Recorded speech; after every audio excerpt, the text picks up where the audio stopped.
see that? Hope you guys want to talk about some of the topics that I have here. I'm trying to be a little bit more organized. I just hopped on somebody else's debate talk, and I just want to basically come through tonight. I'm only going to be here for probably 30 minutes because I'm going to bed early tonight. Let me get my mic.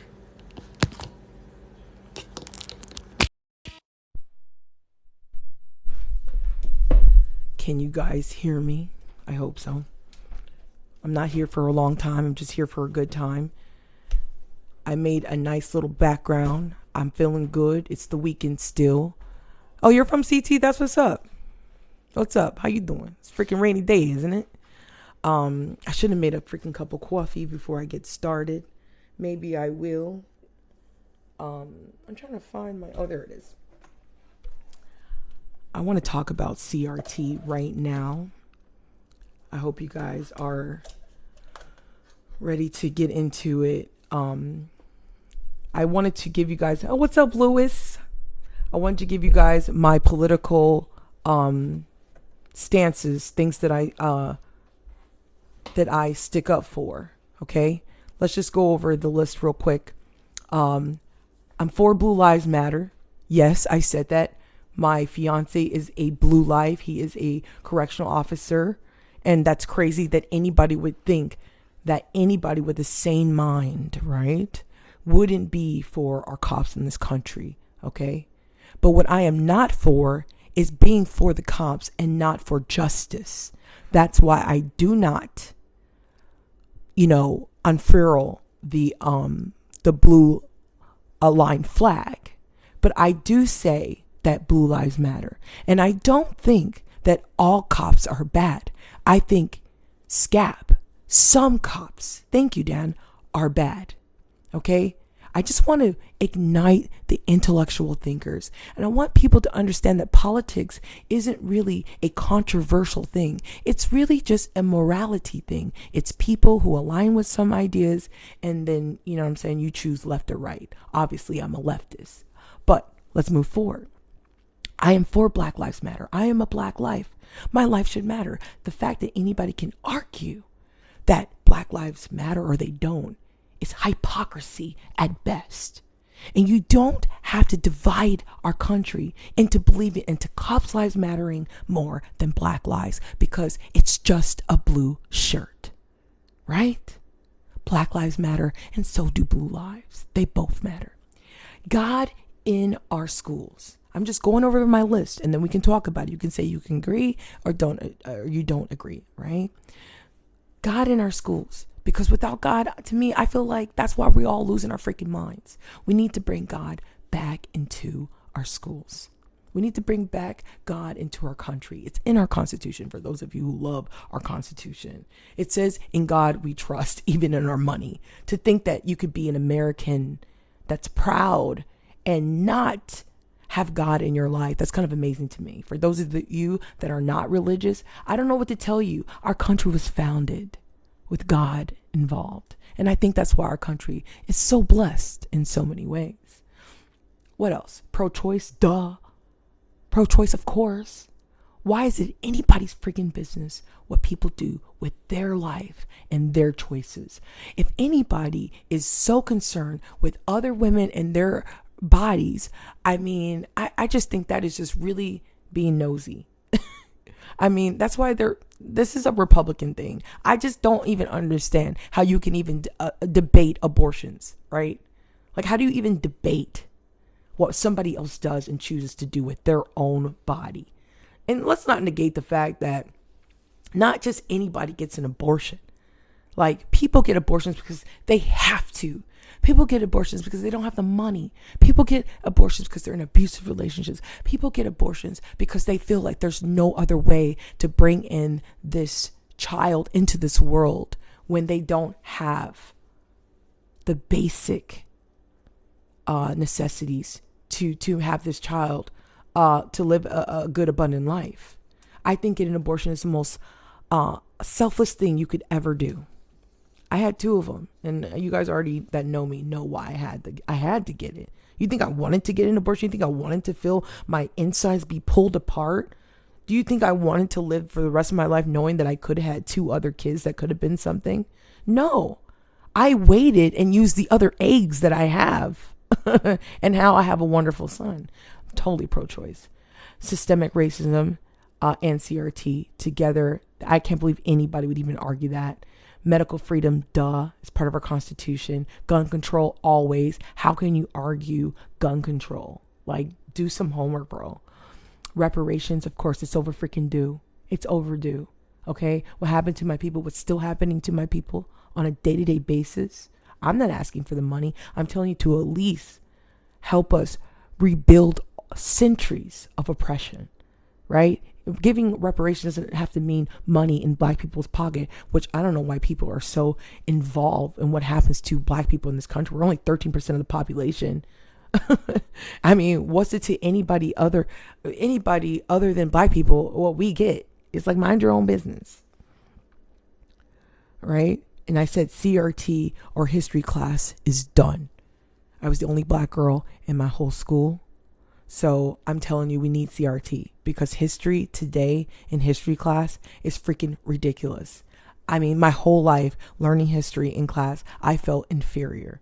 We need CRT. We need to know the truth. And our kids should know the truth. Our kids should know critical race theory and why things are the way that they are. And why is racism the way that it is in this country? I mean, it didn't just come up like this. History will tell you how, racist our history is. And CRT just kind of repairs history. I can't believe people argue CRT. I put Accountability Act. Okay, and I'm just going over my list politically, and then I'll talk to you guys. Accountability Act.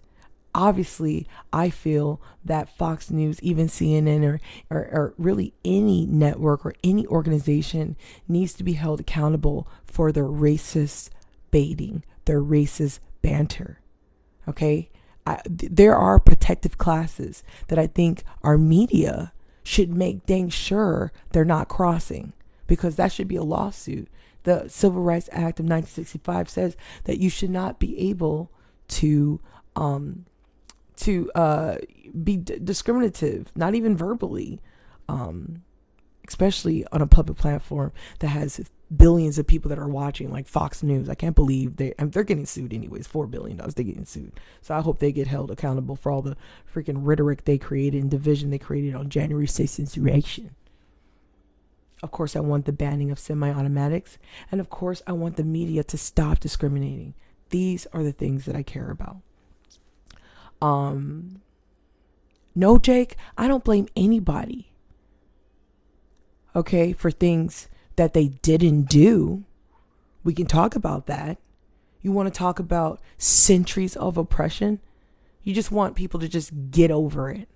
No, we're not going to get over it. No, I'm not going to get over the fact that I can only go back in my, family history 3 generations.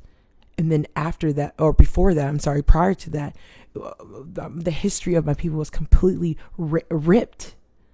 Can you believe that?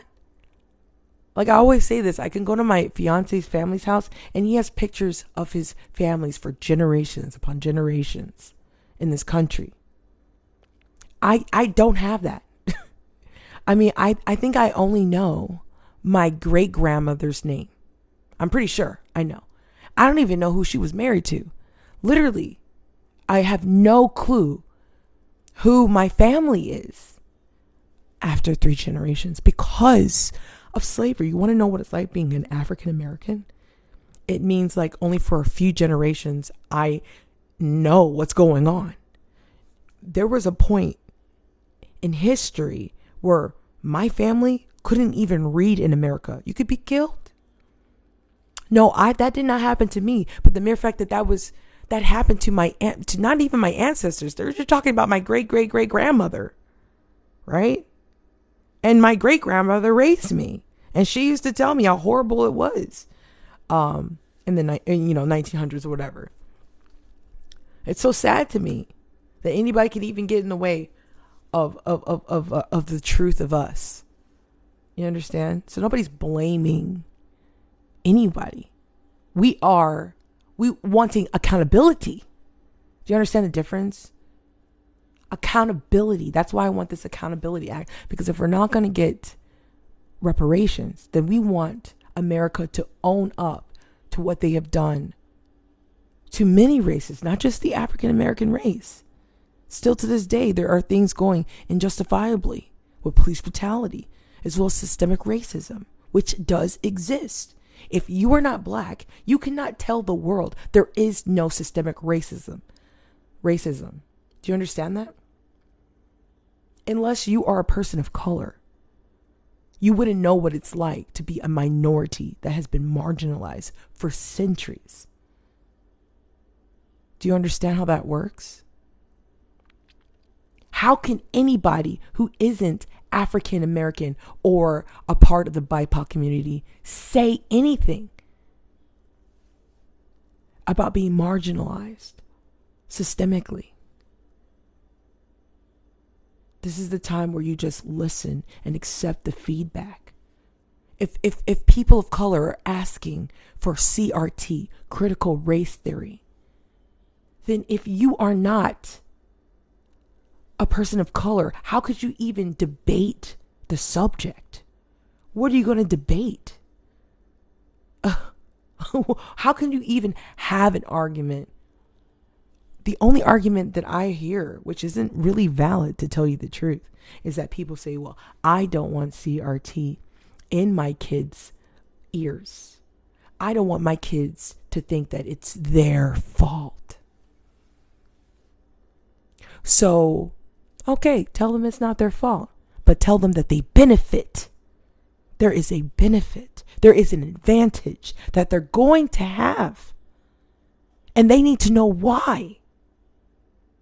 That's CRT. And when you tell these kids that aren't brown that they're going to live a life that's going to be different than people of color, that they could go get a job and have their born names and not have to change it. Do you know this fact that Asian people change their name when they come to America? Have you ever gotten your nails done and you saw somebody that looks like they're Asian, because usually they are, and their name is Tina and Tracy and Tammy? It's always got like a T in it. That was actually a joke. They change their name because they assimilate. Asian people assimilate in this country. And black people say, well, why do we have to assimilate? Why do we have to change our names? Right? Unacceptable. I need to get my headphones because I'm not going to be able to hear this dude.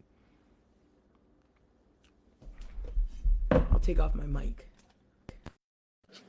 Because I think my son has my, if you guys like that sound, I have to take it off. Hello, are you there? Mental health matters.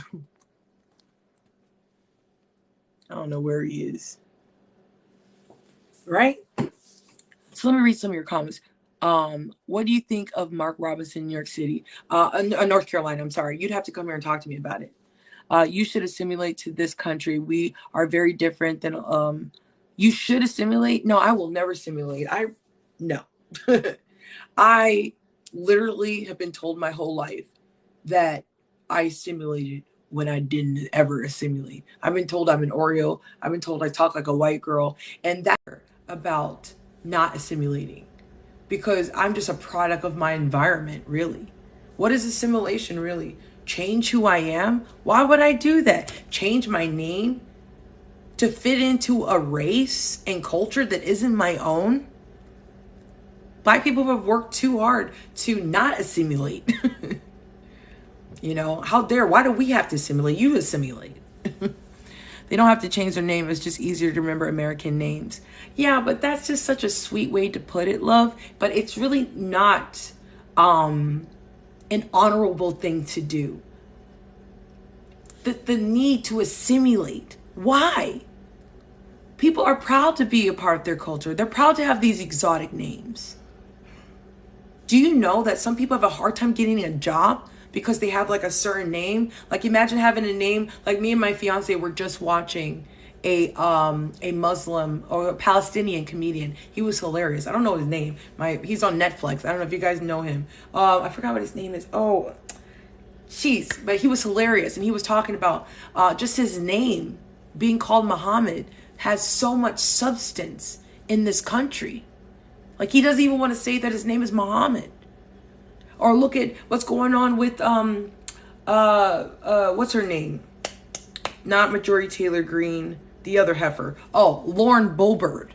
Could you believe that Lauren Boebert is calling what's her name? I have her name. Ihan Omar. I'm sorry. Lauren Boebert is calling Ihan Omar a jihad squad. She's like boxing like she's making fun of the jihad. This is America, people. Or if you don't assimilate, you get pretty much a mark on you, or people feel the need that they can shun you out of society. That's so sad to me. No, we will not assimilate. We're going to fight for our freedom in this country, to have our own religion, to have our own culture. That's so beautiful to have all these different types. That's what makes America beautiful, right? You know, this comedian was just saying, Elon, am I been saying her name wrong this whole time, Louis? Elon? You voted for her 3 times? That's what's up. I can't believe Lauren Boebert. She's going to get all of her rights stripped away. I'm telling you, this last comment that she made about Elon Omar was really disgusting stuff. It says here that they want to strip her of her commitments. They want to take her out. Lauren Boebert's about to be out of there, and I can't wait. Speaker Pelosi, I think she has a lot more power than I think I even realized. I don't think Lauren Boebert should be a congresswoman. She needs to be freaking out. As well as Marjorie Taylor Greene screaming at the AOC in the hallways. You guys know what's going on? The elections are coming up and everybody's trying to redo their titles. Marjorie Taylor Greene, she needs to be out for sure. She needs to go. And Lauren Boebert needs to go. Who else needs to go? Let me know. Ihan or Elon? Which one is it? That's why I said Ihan, or is it Elon? You guys know who I'm talking about. Black on black crime. Well, isn't that convenient? What does that have to do with anything? To only talk about black on black crime and not talk about crime in general is very, very concerning. If anybody has a debate with me, and I've been debating with y'all for a long time, so I've gotten pretty good at it. If anybody comes on my show and wants to talk about black on black crime, I already know their position. It's a biased one. So sad. You cannot sit there and just talk about black on black crime. It's just crime. Hello. Hey, how you doing today? Hey. What's going on? Hey, so I'm not here to talk about the black on black crime. I agree with you. It does come from bias. Go ahead. So, I'm actually mixed, so I just want to put that out there. So I get it, but I want to talk to you about gun control. What's your whole stance on that? What did you oh yeah, wait, what do you want to talk about? Wait, first I want to talk about, like, that's wonderful that you're mixed, but I don't see, does that make you less or more, you know? And also, what is it you No, want to talk about Yeah. So the reason I brought up the fact that I'm mixed is because a lot of people in these debates and everything like that immediately assume, based on my voice or this or that, that I'm a certain skin color or I can't have certain opinions for this reason. So I always just put that out there to shut any of that shit down. That's valid. And so what are we debating about or talking about? So that point behind you, gun control. Of course. You know, I'm the one. Let's go. Okay. So what's your whole opinion on it? Have you not been here before? No, ma'am. I was actually scrolling through and you popped up. Okay. One, we need to ban semi-assault rifles. Okay, so respectfully, could I offer a couple of things here for you? So assault rifles don't exist. the only classification that is known as an assault rifle is something that was used by the military to describe the M16, which is a fully automatic firearm. Yeah, but isn't What's the your AR-15 comparable to the MS or M16? It would be Isn't the M16 or M4. It's not comparable in the sense of looks, but functionality, it is what is known as mil-spec, meaning it's the civilian equivalent. It's the closest it can get to being it without being military grade, military specifications, military operable, etc., etc. but it's comparable. But go on. Comparable in the sense of Like looks, in the but okay, so functionality-wise, no. we've already done this. We talked about I have gun debates almost on a day-to-day basis. Okay, so you're talking to the right Okay. one. All right. So, but what I'm saying is what? Okay, so let's get back to this. You don't. I'm talking about the AR-15s. I'm talking about the mass Yes. shooting uniform that's been killing kids at high rates. What Okay, gun is that? so it's multiple guns, not just the AR-15, but AR-15 is a commonly used one. Thank you. So I'm trying to think of a way to approach this where, because a lot of this, it sounds, disrespectful to say it. So I'm trying to think of a very respectful way to say this so we can keep the dialogue open. So the AR-15 is simply a tool. The AR-15 is comparable to something like, I have a Ruger 1022. It is a semi-automatic. The 1022 is a 22 caliber small pea shooter rifle. I also have multiple AR-15s, but the Ruger 1022 is a semi-automatic semi-automatic 22. It holds up to 50 rounds in the magazines that I have. It's a smaller caliber. It has high capacity, high fire rate, one shot per trigger pull, etc., etc. Sounds very deadly. It can be, if used in certain situations, but it is a tool. What? Yeah. Do you need that gun for? That style gun? What? Could you Hunting, sporting, and self-defense. Really? So what are you hunting? Deer, elk, boar, ducks. How many deer do you kill a year in elk? It all just depends on my hunting seasons. My best season was 8. Okay, let me put it this way. You're obviously pro-gun, right? I am. Do you know how many people die a day due to the gun? Yes, I do, and majority of that is actually handguns. Okay, so let me entertain I see what you're trying to do here. Well, so no, I'm just saying, I'm breaking down the statistics a bit. I do know. Have a general consensus idea, but majority of gun deaths are handguns. Listen, the most deadliest shooting in America was a massacre on the Las Vegas Strip, where over I'm familiar.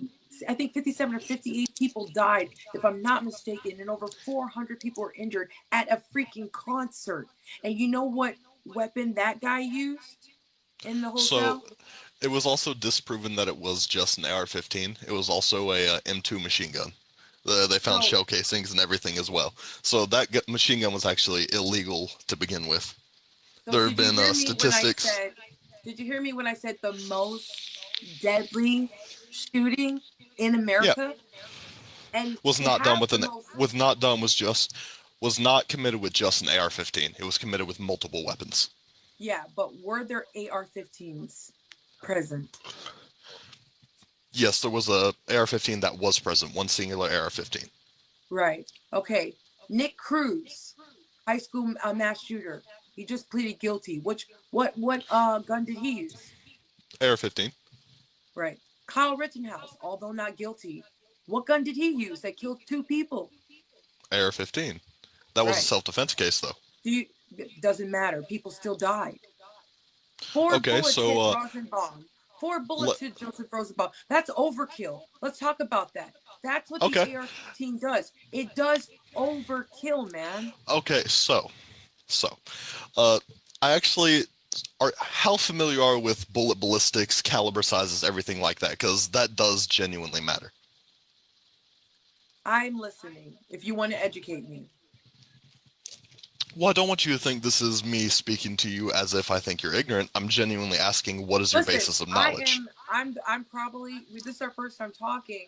I love everybody, but I'm very, very left when it comes to the guns. Like, I don't think we Okay. should have guns in this country, to be honest, at all, at this rate. Okay. Do you know So, how many people have died just this year? to guns. Yeah, all time. Personally, I do not. Yeah, I that's the problem. don't know You the gotta exact know number. this. I believe it's over 44,000 at this point. Okay. And do you know So, how many mass shootings have happened in this country just this year? I believe it's 3. 3? I think you need to go back to the gun archives. I haven't been keeping up with all the mass shootings. I've been very A busy, lot. but Listen, they have but claimed that there's been over 600 mass shootings. so all right, okay. First, let's get back to you thinking that AR-15 is overkill, and we will address some of these other points. So, an AR-15 is calibered in what is known as 5.56 or 2.23 or 0.223. 5.56 or 0.223. It's different measurements. They mean essentially the same thing. Only difference between 2 rounds is chamber pressure. It is a Listen, wait, hold on. significantly. Let me just make this point, because people are trying to clown me in the comment sections. If you guys go up to the gun archives, it's up to 600 shootings. Go to the gun archives. I don't know if that's in between a certain amount of years, but up until today, if you go to the gun archives, it's over 600 mass shootings. Okay, I'm so gonna they get the thought last laugh with that one. they thought you were meaning 600 mass shootings this year. No. Okay. Okay. Okay. Go ahead. All right. So, but in comparison to majority of common gun rounds being things like 30-06, 300 blackout, what is it? Something Creedmoor, 337 Creedmoor, 4570, any bunch of rounds, a 5.56 or a 223, I'm going to call it 223 because that's simpler, is very small. It's very comparable to a 9mm handgun round, which is the standard issue for police. So those bullets, they actually poke little holes in people, is the essential consensus. It's little holes, probably about the size of a straw. Is you literally can fit a straw over the head of a 5.56. So we're talking a straw-sized bullet, and you're saying it's overkill. It's genuinely dude, not. Bro, like saying that an AR-15 or an assault rifle or a semi-automatic is overkill is just facts. Okay, how many bullets does a AR-15 hold? Depends on the magazine size. Standard round capacity is 30 you're rounds. Talking about magazines, man. Yes. Kyle Rittenhouse had over 30 bullets. Had over 30 freaking bullets. So standard magazine sizes.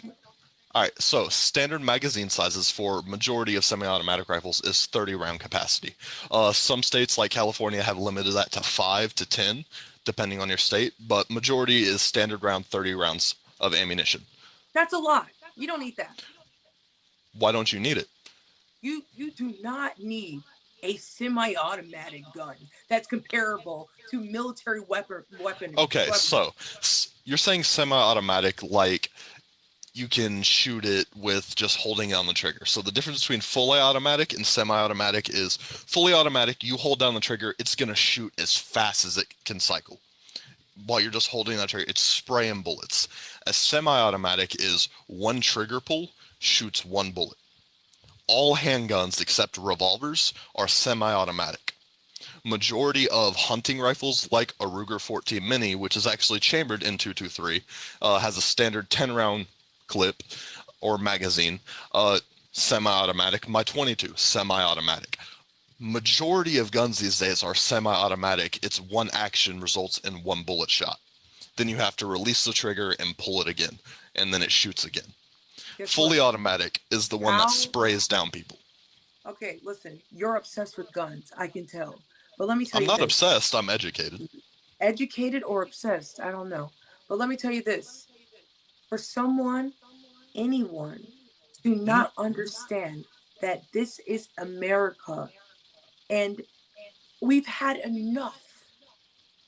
with our kids dying due to the gun. Okay, so there is a different solution. Let me just say this fact. Let me just say this fact. Gun-related deaths, right, are the second reason why children die in this country.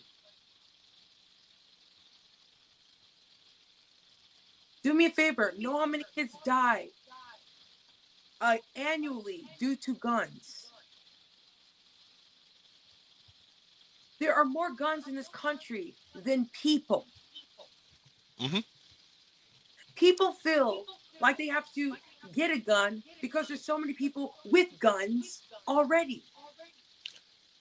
All right, so let me offer you a counterpoint, a little bit of an understanding. So let's just take a step in a logical, tactical mindset. I say tactical when we're talking tactics, logistics, things like that. Say you were going to commit a crime, or you were going to shoot up. Oh, god damn. Hey, Backwoods, could you please not blast music? I'm sorry, I just paused it. All good. So, if we're going, let's say we're in the mind of a criminal right now, and we're going to go shoot up someplace, and we want to cause the most damage. Do you want to know the commonality in all of these places that are being shot up and all these places that people are going rampant? They are known as gun-free zones. You have not seen a single mass shooting at a police station, at a military base. There's some shootings at military bases, but it gets ended super quick. You want to know why? Because they're also armed and they're also trained. Nope. They're getting their guns. Most people are getting their guns from their law-abiding citizen parents who don't lock their guns up. And actually, in fact, what happened in Oxford High School in Michigan, the freaking dude bought his gun on freaking Black Friday, and then they gave access to his son. And now they're going to jail, hopefully, for manslaughter. 14 so here's the thing. So blaming... All right, hey, Backwoods, let me handle this. I'm sorry. You ain't handling nothing. I think you're losing this one, buddy. No, it's not. So I would like to keep this. About your obsession with the style. You're talking about what kind. Listen, I don't care about your obsession with the gun. So listen. I care about the children. I'm being respectful. I'm being respectful. Because you guys, with your stupid gun obsessions, aren't doing what you're supposed to do with your freaking toys. So can you hear me, please? So, hey, Backwoods, could I have the floor for a minute? I would like to keep this respectful, not have people talking over. So, firstly, I don't care what my guns look like. If I would actually, do you have something that you can look up on that's not your phone that you're live streaming on? Yeah, you talk about your gun obsession. I'll come back with my laptop. I hear you. Okay, so all right, perfect. So I'm going to use a perfect example here when she gets her laptop. So if anybody doesn't know what I'm about to do is I'm about to have her Google an AR-15 and a Ruger 14 Mini. They are legitimately the same gun. They're chambered in the exact same things. The only difference is one has a wood stock and the other one looks tactical, as a lot of people say. Right. Here, let's keep this in mind. I'm not trying to interrupt you. When it comes to guns, I don't really know hardly anything. The only thing I know is that it has a trigger and it's got bullets inside. The only thing I really know. All right, so do you have your laptop? You really need to know. Do you have your laptop? Roger. Well, okay, so I want you to Google a picture of an AR-15, okay? In one tab. Watch the government come after me over this. They won't. I actually am a registered gun sense voter, as well as a supporter of a lot of nonprofits for gun violence awareness, so I'm not even worried about it. Okay, so... Okay, I can see this freaking crazy-ass weapon that nobody needs. Okay, so open another tab and Google Ruger, R-U-G-E-R, 14 Mini. Hold on. R-U-G-E-R. Yeah, Ruger, R-U-G-E-R, 14 Mini. I see it. Okay, so that looks like a normal hunting rifle, right? Yeah, that actually does look like a hunting rifle. Okay, so those are the exact same gun. So do you see what I mean by going off the style and looks and idea that, oh, this is black and it has this, and as that is, it's scary, doesn't really work? So the Ruger 14 Mini and the AR-15 platform are the exact same in the sense they both shoot the exact same bullet. Their actions are the exact same, action being bolt action driven by the gas, and they hold the exact same amount of ammo. So that hunting rifle, and the AR-15 are the exact same. So you're sitting here saying that you care about our kids and everything like that. Wait, so why are we not paying? Talk about the kids, because all I got is time, and I love talking about the kids because Andrea loves the kids. But let me tell you this: are you saying that the AR-15, right, is the same gun as the Ruger Mini, which is a hunting tool to kill animals, and the AR-15 is the most common to me, that's done the most deadly shootings in America that people use yes, they're the exact same. People. So they're the exact same, mainly because they're the exact same internally. The only difference is style. Hold on. So basically, this gun is meant for what? Hunting, right? Hunting and sporting competition, yes, so and self-defense. Why are people using it on people? Because it's a misuse of a tool. People. Yeah, they're misusing a tool that's not meant to go out and shoot people. Like, I mean, did you hear about the guy who ran over 40 kids in the parade with his car? We're not going to ban cars. Listen, the comparison is not even comparable. Okay, how many people get ran over on a day-to-day basis? How many people get shot on a day-to-day basis? A lot, on both. 109 people die a day. How many times do people get run over by a freaking car? Once in a blue moon? So here's the issue. So no, hold on. Backwoods Lamails. The comparison here is that you're sitting here and you're taking people who are misusing something that was not meant to go and harm people and using it to harm people, and you're saying it should be banned. People also do it with other tools: pipe bombs, improvised weaponry, knives, everything like that. Cars. I mean, we have a perfect example that was in the media. What rate? What you're doing is you're comparing pebbles to freaking nukes, bro. It's not. Hey, Tyler Blutman. Hey, bro, it's me again. It's transparency again, bro.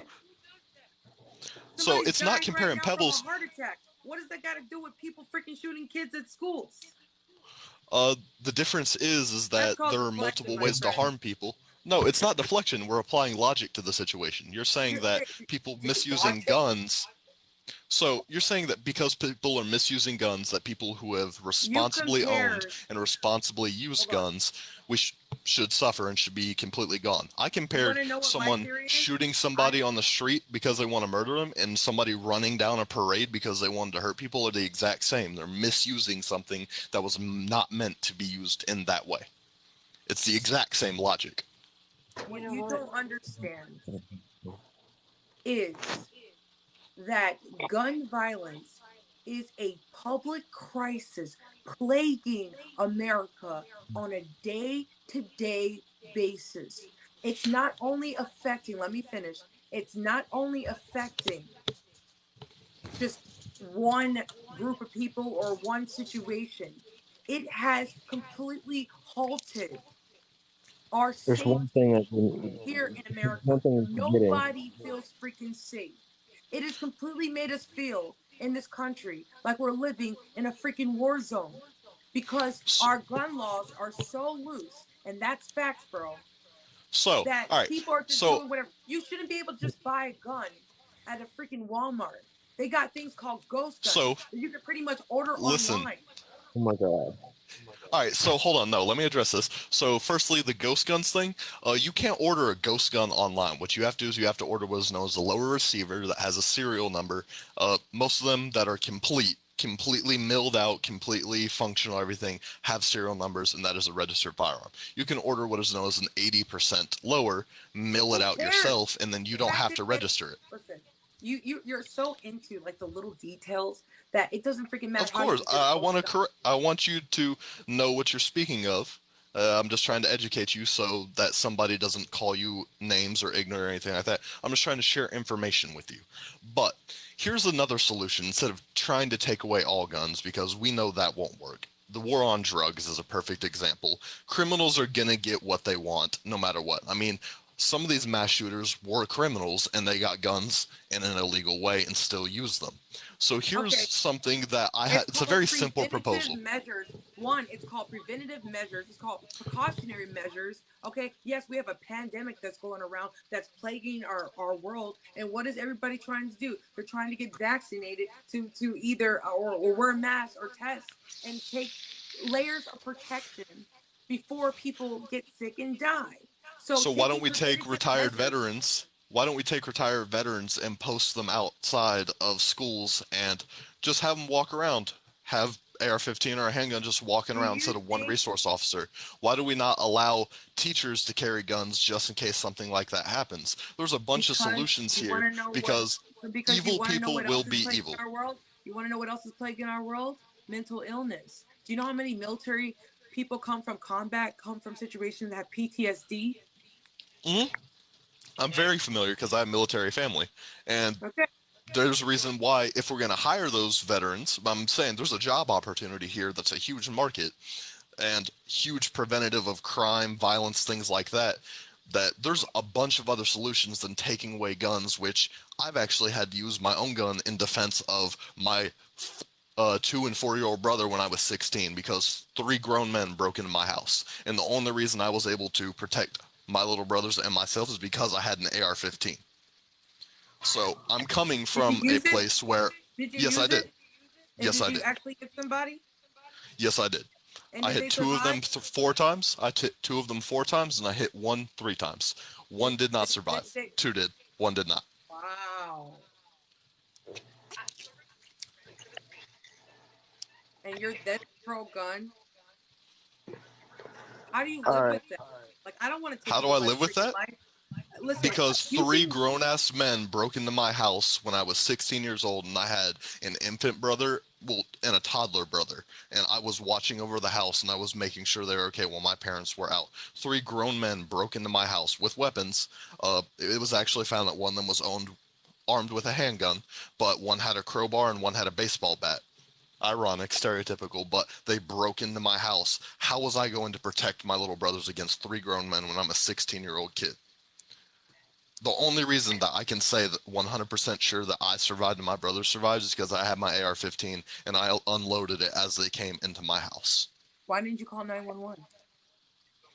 Because I woke up hearing crunching and banging, and so my first reaction you decided to do was grab the most deadly thing you could grab. Let me tell you something. Killing people would be a last. All right, so hold on. First resort. So you have to understand, when you're hearing crunching and banging at the front door of your house and you know that your parents are not going to be home for hours on end, and all of a sudden you're hearing crunching and banging, my first thought was, I need to make sure my brothers are safe, and I need to make sure that I can keep them safe. I wasn't thinking about myself. My front door was locked. All of our doors outside were locked. So when they were trying to come in, you were in your house and you heard somebody trying to break into your house? Yes. While I was in my bed playing Xbox. Opposite door?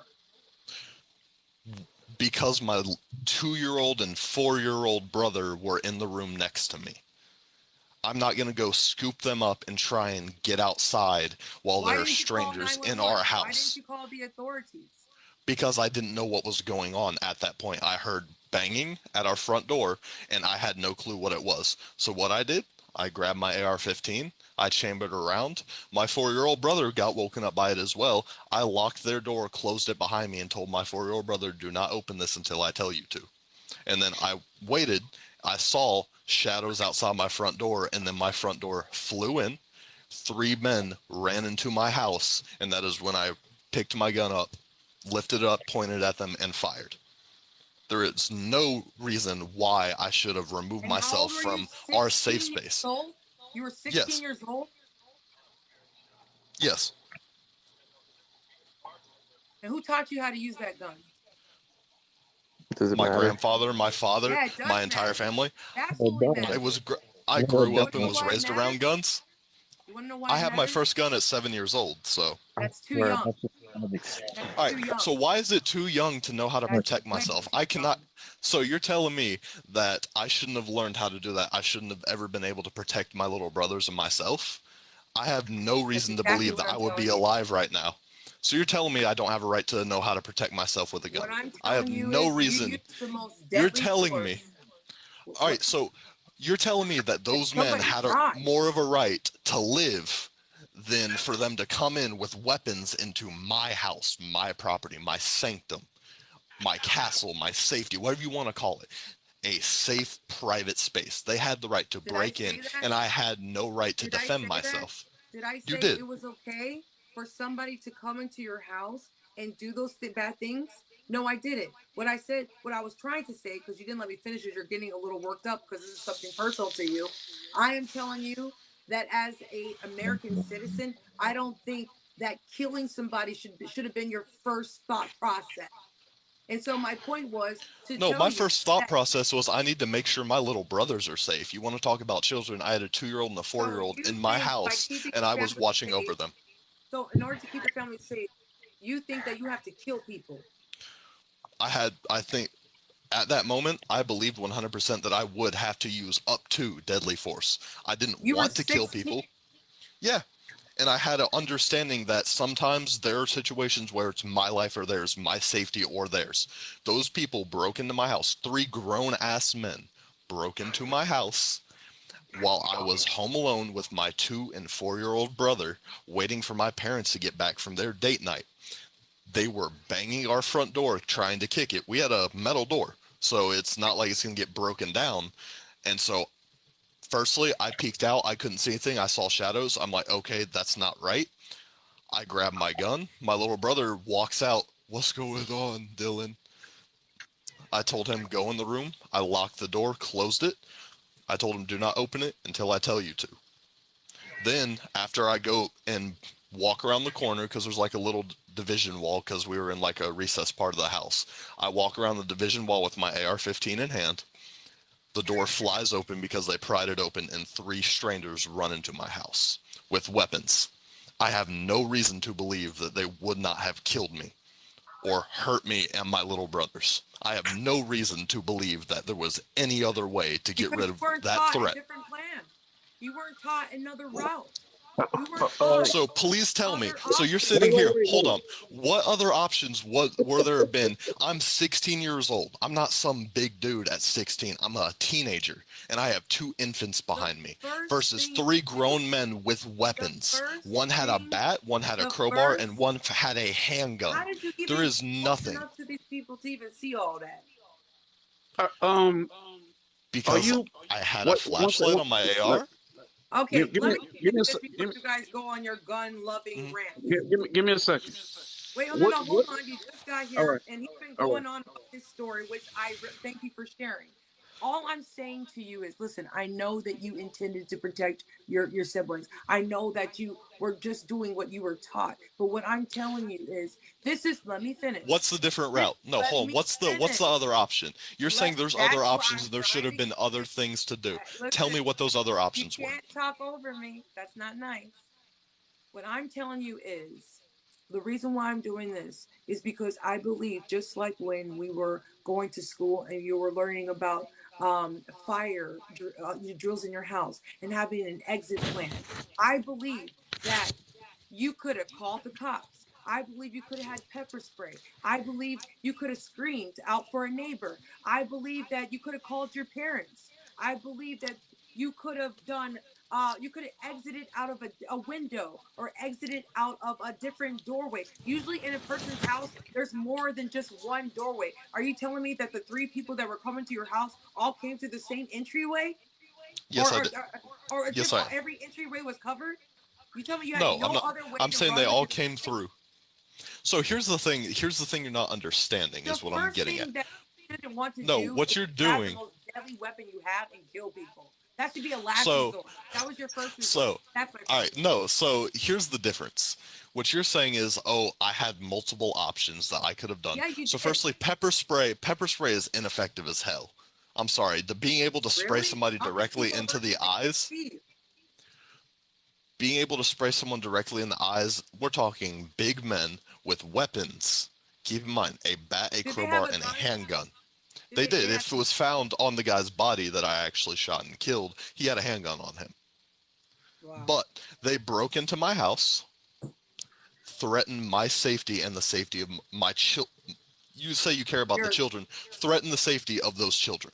So you're damn right that I am going to grab something that can and will 100% protect them, because it can 100% eliminate the threat. Did you tell them to leave the property? No, I didn't. I don't have to. You didn't even give them a warning? The fuck am I going to give them a warning for when they broke into my house with weapons? Weapon and they're about to die if they don't leave the house. Okay, so when they broke into my house, they understood, even if they didn't think about it perfectly, they understood. They didn't have to come into my house. You're telling I have to give people who are coming into my house with, I believe, 100% intent to steal, break, and possibly harm me a chance. They broke into my house. Can I ask them a question, please? Go ahead. Yeah, go ahead. Did they call you ahead of time, let you know that they had a gun on them? No. Oh, okay. Guess what? They can't tell you what happened because they're not here. They're dead. Yeah. One's dead. Two of them are still alive, and they're in prison. And as a father, if I was your dad, I'd be proud of you for busting their ass. Thank you. And I don't lose a wink of sleep. The people of the dead would say. He shouldn't have broken into my fucking house, and he shouldn't have threatened the safety of a 16-year-old, a 2-year-old, and a 4-year-old. Okay, so you cannot sit there and tell me that someone has every right to break into someone's house. And guess what? So this is my point, and I want to make this. Your first decision, you were a kid, and not what I'm saying is, at 16, I took Psychology 101. You were not old enough to make judgment calls like that.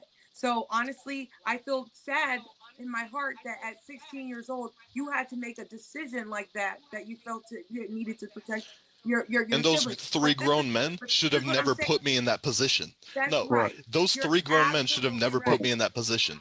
You're right. So the only solution at that point is I had to step up and I had to protect my family. I had to protect my blood. And I had a tool that was effective in self-defense. This was not me going out and shooting random people. Okay, so what if I had grabbed a handgun or a shotgun? Because a shotgun can do a lot more fucking damage, than an AR-15 can. Because an AR-15 pokes holes, a shotgun takes chunks of flesh and throws it off their body, if we're being realistic here. A handgun does similar to an AR-15, but a 45 has more power and does more damage than an AR-15, actually. And a 45 is a standard handgun. Have you ever owned a gun? Why would I need to own a gun? Why? Because you don't know the intricacies and the differences between guns. So you can't sit there and say that this is the most deadly and this is the most this. Handguns are actually the most deadly weapon in America when we're talking every single day crime, not just mass shootings. Handguns have a massive, I believe it's 2.7%, including suicides, by the way, are 2.7% of all gun-related deaths are assault rifles. Okay, the rest are handgun. So claiming that I just want you to be quiet for a second because there's people here being very disrespectful to me. And let me tell you something. I live in the state of Connecticut, and I was working on the day of Sandy Hook. And let me tell you this. I worked at the Marriott, and I checked in the families that lost these kids that were only in, kindergarten? They were elementary students, and they lost their life. I advocate for those children that got killed in their But you're not going to advocate, but you won't advocate for my brothers? You didn't advocate for my brothers. I advocate. You're telling me, you're telling me that you're not going to advocate for my brothers. See, you are not a good person to debate the gun control or I whatever. 100% am. No, because guess what? You took people's lives, and I don't think that you have the right to do that. I never didn't have the right. Do I have the right? No, she's talking about me. You have the right. Who has the right to? You just think your life is in danger and just kill people. That's not your job. So, all right. So the difference, here's the thing. There's something called law. And if you're familiar with self-defense law. You didn't even use it. Actually, I did. As soon as they ran out of my fucking house, I called the cops. But when you have, it was about, I believe it was about 45 seconds. I don't lose a wink of sleep over it. Well, I would. So, and let me explain. No, let me explain. So, I had 45 seconds from when I heard the first initial bang. For obviously, that's not right. I peek through the wall. Essentially, it was like a half wall because my door was against the wall, and then there's a wall coming straight out from that, and then to the right is my brother's wall, or my brother's door, and then to the left is the little entryway to that recessed area of the house. It was like a little half hallway. So I peek around, I look at the front door because I had a straight shot look at the front door. We had a little glass window right there, and it had a dim light next to it. I see somebody in black, and then I'm hearing more banging. I'm like, okay, so what I need to do is I need to get the best thing that I have to defend myself. The best thing is a gun. It's to defend yourself. A gun isn't efficient. You got a very massively dangerous, deadly weapon. I mean, a shotgun and a handgun would have done the exact same thing. The only reason I had an AR-15 is because I built it with my grandfather and I used it for competition shooting, which, by the way, I'm a national medalist. Well, yeah, not national, state level. The fact that you still have more guns, and the first thing of course. This is my problem with your story, is the mere fact that, listen, I think that you had to do what you have to do, and that's why you're not in jail for killing somebody. But well, let me tell you this: you don't really have empathy for the people that lost their lives, even though they were criminals. And also, you have more guns, and the first thing you're thinking in your head is, if I think my life is just in any type of danger, I'm gonna get the most dangerous thing I got and out them out of the world. So the thing is, so it's not any sort of danger. If somebody slaps you, you can't say that that's imminent threat of danger. What we're talking about is mortal danger, threat of harm to self and life. These men, 3 grown men, broke into my house with children. So but you're missing the point. You're sitting here focusing on the fact that I grabbed an AR-15. I could have easily grabbed a shotgun or a handgun and it would have done more damage, honestly, because the handguns in my house were 45 ACP loaded with hollow points. Hollow points mushroom inside people and do a shitload more damage than an AR-15. Shotguns take chunks off people. I didn't have time. I had 45 seconds from the initial bang to when they broke into my house. So you didn't have time to call 911. You didn't have time to tell these guys to leave, give them a warning before you were going to shoot them. You just shot them. Because they broke into my house and came in my house with weapons. No, I'm not going to scream, I have a gun, get out. You're not going to say a warning. Because I think why would I give these criminals a warning? So the difference between Kyle Rittenhouse and my situation is Kyle Rittenhouse was on a public street and he was fleeing from the situation because he had nowhere to go. I was in my house. I was in my sanctum, this property that is mine. Okay. These 3 men decided that they valued my property over their lives. Listen.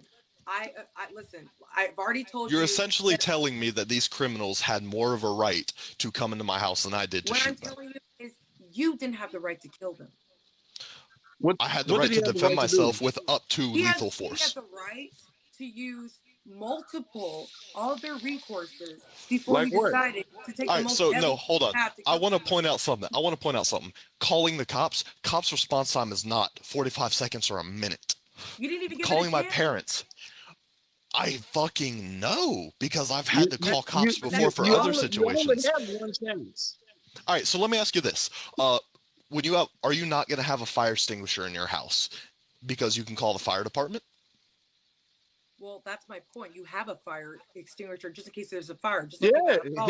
And you have a gun just in case people break into your fucking house and threaten the safety of your family and your life. What I'm telling it's the same principle. Listen, this isn't some type of serious math problem. The deadly force is supposed to be the last resort. My problem, and it was your first.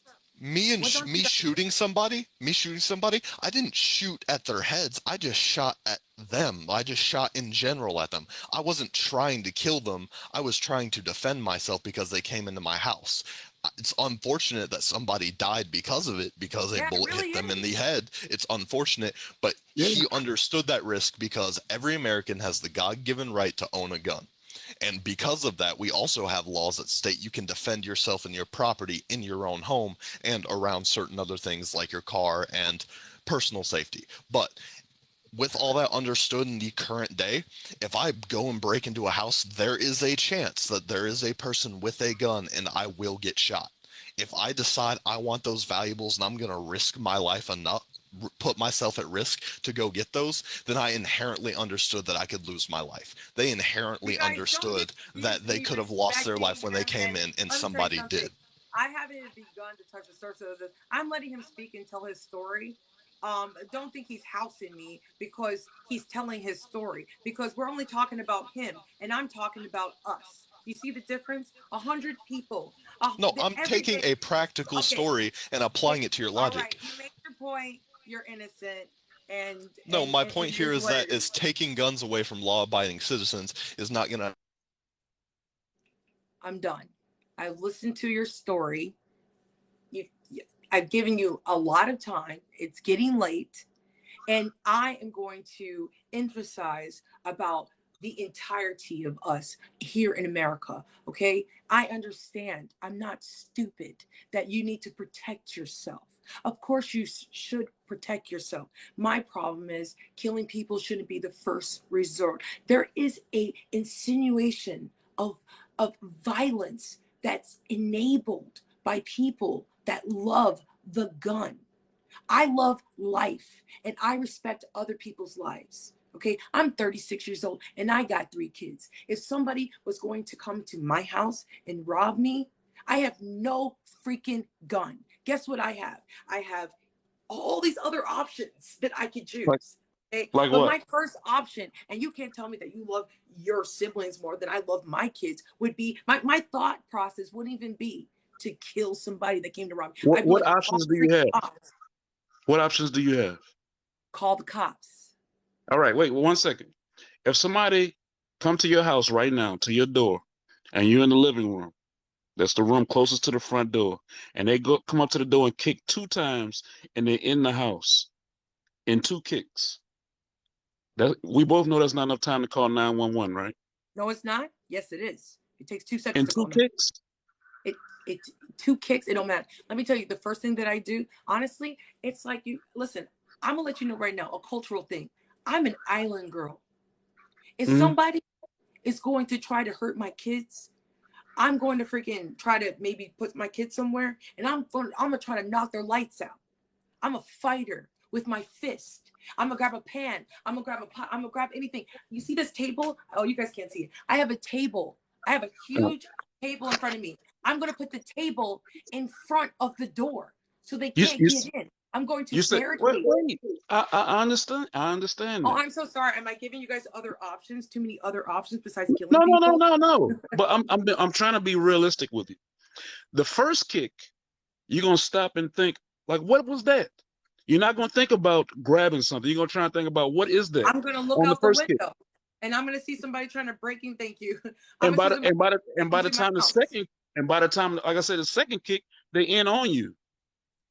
Okay, one, if I think somebody's trying to break into my door, first thing I'm going to do is call 911. Second thing The, that I'm going to do, if I'm home alone and my fiance's not here, because usually I'll mm, just he's a correctional officer, and guess what he doesn't have? And he works at the most dangerous place you could ever be, which is a jail. Guess what he doesn't have? He doesn't have a freaking gun. He is trained, right? He's are you trying? Am I trained? I'm telling you what, if anybody's trying to hurt my kids, I'm going to do everything and anything besides freaking kill them to make sure that they don't come into my house, call authorities, scream. I'm going to freaking put my table in front of the kitchen. I have a freaking knife. I have other things in my house that are that I'll put maybe even hot water, or I'll put water and splash it on people. I'll throw things at them. There's so I many don't other things you can I do. don't There's know killing. how I don't know how long you think the person actually gonna give you to get all that stuff, and then you got to heat up the water for a little while before it get hot. Give me a Get second. a I gotta knife. go in. I Get a know knife. give me a second. I gotta go in the drawer and get this knife. You don't have Take time to think seconds. like that. Okay, guess what? In reality, sister, in reality, we don't have time to think like that. We don't. You Not don't. in reality. You don't. I do. Look, like I have a concealed carry license. I had to Of go to course you do. classes. What? I had to go to classes. I'm not just anybody just went to the store and bought a gun. I went to concealed classes. I I found am out the too. law. I find out within the law what I can do before I leave out the house every day. I pray. I like, Lord, please don't let me have to use this gun and kill somebody because it's gonna haunt me for the rest of my life. It's gonna haunt me, but I'm gonna blow That's their right. ass off That's too. what I was trying. That was my point that I was trying to make on that young man who did take a Uh, life and yeah, really didn't have really empathy at all for killing somebody. That okay? Can I ask you this question? Can go I ahead, ask you this sister. question? Yeah. And I like that you called me sister because I think we're all family. Do you think if somebody made a poor decision robbing somebody, that their punishment should be imminent death? At the time, they gambled with their own life. At the time, You don't think that they should go through due process or even have a chance of survival? they made their own judgment. They took What their if it's a own life. teenager? What if Wait, it's a let me answer. teenager Let me and answer you. make One mistakes? one question at a time. If they put themselves in that situation, they decide to gamble with their own life. Okay. Just like when they come up to me and pull out a gun and tell me to pull out my wallet, they gambling that I got money What in you there. gonna They do? don't. What you gonna do? Somebody that's a good example. What you gonna do with somebody who's got a gun and then how are you supposed to get to your gun? They got their gun. Now you're a victim. Now you're vulnerable. See, I Right. don't think you guys realize And, that and most if I if people. I and if I tell them hell no, and they blow my ass off, I deserve that. What I'm telling you right now is you Don't do having. that. I will But answer you have every your question. gun. Wait, hold on. I know. But no, but I let will me answer. ask. I will answer every question that you ask. Please do the same thing for me. No, I'm not going to. Just kidding. Of See? course I'm going to. I just play it. Okay, can I just make this point? Because let me just make this point. You guys keep talking about yourselves. And this is why I feel that, no offense to you guys, gun lovers, you guys are the most selfish people on earth. You want to know why? Because you guys only think about yourselves. That's my problem. Every day, this is from Every Town for Gun Safety, which is a nonprofit .org that I actually support when Mhm. I can. Every day, more than 100 Americans are killed with the guns, and more than 200 are shot and wounded. Okay? The effects of gun violence in America extends far beyond these casualties. Gun violence shapes the lives of millions of Americans who witness it, know someone who was shot, or live in fear of the next shooting. You have to understand that these gun violence or gun related deaths don't only affect you, they affect a bunch of people. Okay? I agree. It I can agree. even it's not just something that you can do and it doesn't affect other people. In order to illustrate the magnitude of everyday gun violence, Every Town has gathered the most comprehensive publicly available data. I'm just trying to give you guys the facts here. Gun deaths by intent. Average deaths per year. Total 38,826 a year. Do you guys know right now? I think it says something like 44,000 suicides. Are 60% of the gun related deaths. So you guys are talking about always like I need to protect myself, but did you know 60% of those numbers that I just told you are from suicide? Well, Suicide is so substantial. So what I'm trying to tell you I, is, what you guys are so worried about these criminals, what you should be worried about is yourself. well, that's the Now thing. what? If What if you're the criminal and the victim is you? well, if I wanted to kill myself, Wow. I wouldn't have to just Talk use a about gun. I can that. use it. We're gonna ban ropes too when they killing themselves by suicide. Do you know that with Well, a gun, are we you're gonna ban ropes three, too? you're three. Guess what happens if you Are we gonna ban ropes? guess what?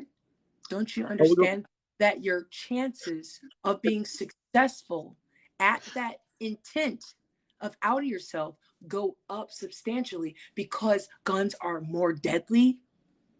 Are we gonna ban razors so they can't slit their wrists? Are we gonna ban ropes so they can't hang If themselves? people were dying at high rates because of blaze, I'm telling you, I'd be the first one to vote them out. Do you know how you sound? You know what I sound like? I sound like a decent human being who makes prudent choices in her life, who understands that gun violence is plaguing our country. And not only that, I agree. with two I agree. teenagers that go to schools with other kids. Mm-hmm. I hear something happening to my kids on a day-to-day basis. And let me tell you something. I even have empathy for the parents who have lost their kids due to gun violence, due to I do gun too. law, due to I do too. parents who are simply not locking up their guns. Okay, you said you have a gun. Is it locked right now in a No, safe? I'm the only one in my You're breaking house. the law. I'm telling you right now, you're breaking the law. Go Well, lock that up. well, You're endangering yourself. And you're endangering nah. other people by having a gun and not having it locked. Is it not supposed All to right. be locked? All That's right. not really First of all, funny. wait, it is because the Why? criminal is I not just gonna had a wait. story on here of a lady that told me a 40-year-old accidentally killed himself. Somebody had their gun. A lady came on here, as I do every night, and she said that one of her nephews got a gun that her brother had, and he ended up accidentally killing himself. Okay. Do you not feel anything from that? Does that not do nothing to you? It is sad that a child hurt themselves with the gun. But like I said, with me in the house by myself, if somebody kicked in the front door, I don't have time to get a key and unlock the safe or unlock the lock if I had a lock on the gun to be able to protect myself. And yes, the gun will be the first thing that I will grab to protect myself. From yourself, though, 60% of No, the not for deaths in this myself. country are But from we suicidal rate. the suicide thing should be separate from people protecting themselves. That should not be in the same category with each other. Guess what? I'm about to blow your mind. Not, no pun intended. You see now? Oh, I get it. Okay. That's pretty and funny. I made this statement. So suicide isn't really plaguing the black man in this country. And if you guys didn't know this, almost 97% of the gun violence in this country is being done by just men in general. Women are actually really not that dangerous. Women don't really use guns. This is a man freaking issue in this country that's plaguing everybody right now. But let me tell you something, because you're a black man, the gun is really different with you. I'm really not worried about, to be honest, suicidal rates with black men. What I'm worried about is the mere fact that America has completely desensitized himself to the black man so much that George Floyd died in front of the whole world and nobody even cares. It's in our media, it's in our books, it's literally everywhere. They don't care if the black man dies. In fact, Fox News is being sued right now for $4 billion, has deemed black people to be what? The most murderous race in this country. Who said that? Candace Owens. The black man is meant to be scary, dangerous. And you want to know what makes them even scarier or dangerous and why police take out their guns as soon as they see them driving and think that they're going to do something? Because why? They think they have a gun and they fear that they're going to die. So that protection that you're saying, they think most black men are criminals. So that's why black men are dying disproportionately. Don't you think if we dismantle the black man and give them a new image of peace, a new image of strength that comes from their minds, comes from their hearts, comes from them taking care of their kids, because they made a narrative that you're a missing father, even if you take care of your 5 kids and some kids that aren't yours. Don't you think starting in this country to recreate the narrative of the black man would mean that he's safe? And safe meaning that he'd rather protect you with his fist rather than his gun, of having a gun on him, which makes people scared. I don't think. Let me answer that, Okay. and please let me finish answering you. At this point in this country, it doesn't matter how much positivity we put out there. They're gonna believe what they want to believe anyway. What you're describing on what the black man ought to do will put us back into a victim situation. Now, as far as it goes with the gun laws, like I said, I have concealed carry. But as a black man, of what? the same people that you were just describing. Yeah, well, I hate to break it to you. 90% of the homicides in this country are done with black men killing black men. Now what? That's not a true number. That's not true. Oh, come on. You have Google right there Don't with you, make right? believe, you guys. No. Wait. You just said 97%. That's not true. Now it may Wait, you said 97%? Yeah, What I'm telling you is that's like 90. It's high rates of is a high homicide rate. within the It's black a It's high not rate of black 90%. on black, just like it's a high rate on white on white. Look at the FBI numbers. It never said the black men do 97%. homicides are not being done at high rates by white people. I didn't say that. I said you said black on black. It's also high Yeah. white on white.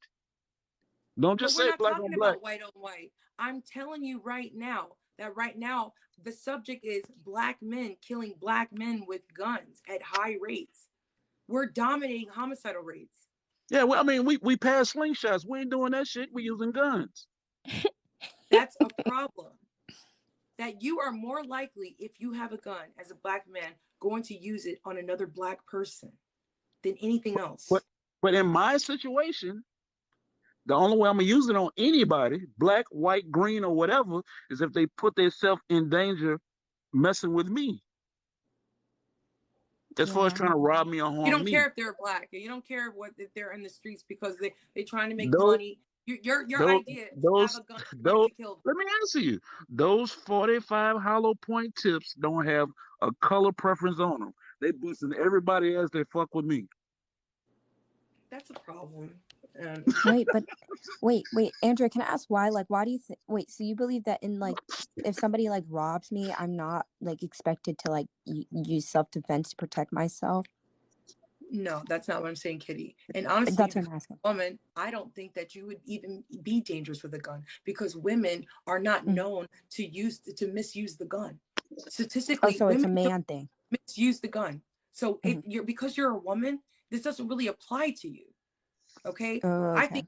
I think women have made really good choices because we're not even on the stats. If you look at it, if anything, women are victims because if a man is going to rape a woman and he has a gun, do you know how much more likely he's going to be able to execute that? How is she going to fight back with a man, let alone a man with a gun? So can I ask then? You better lay there and take it. Tell her. Huh? Tell her. Do you see what I'm saying? Wait. But What? he gave you a realistic type of thing. That's what's gonna have to happen. Unless you meet Kitty, because she does have her gun I rights. stay locked and loaded. It ain't gonna happen to Kitty. It's probably gonna happen. Ain't gonna happen to me. I'll use that gun in a minute. But go ahead, Kitty. What do you want to say about this? I'm gonna let y'all go. I love y'all. Okay. Bye. Sister Kitty, bust their head if they fuck with you. You know it. All right. You know it. All right. I like to have is I'm adding. Oh, go ahead, Kitty. I'm adding another person on. Oh, you do too now? Wait, I really wanted to say I haven't seen you in a minute. I try to do two at a time so that everybody can get through. It makes sense. Okay, go ahead. So let me ask. So, are you cool with me having a gun, like as a woman? Like, is it a woman-based thing, or is it like men shouldn't be able to have guns, or like how do you see it? Because we haven't talked in a minute. Right. Listen, it's not just me, by the way. This was just on The View. There are states that are now, I don't know if you guys saw that. I have to get her name, but there are people in this country that are sick and tired of people dying by the gun. I mean, it's not really anything that's like it's a problem. It's a public crisis that is going on. And all we're saying is there's too many guns. There's more guns in this country than people, right? I can't tell you how many times they talk about Chicago. So many mass shootings that continue to happen in this country. And we are until we get our guns under control, because guess what? One out of three homes has a gun that is not locked in a safe. To me, you guys that have your guns are not law-abiding citizens. And it only takes one person or one hiccup or one mental breakdown for you guys to misuse the gun, or your kids to get a hold of your gun because you guys give them access at the age of freaking 7 and teach them and educate them how to use these freaking guns. And I'm not just talking about any guns. I'm talking about these freaking AR-15s that can have up to 10 bullets plus with magazines. You guys aren't doing what you're supposed to do. And it's been proven in other countries that when they ban guns or have really, really strict gun, that people don't die by the gun. Australia, but they do die Norway. Go ahead. Wait, but they do die from other things, though. You know, like I think. But that's called deflection. The problem is not knives. The problem is not people. The problem in this country right now, if we stick to the subject, is guns.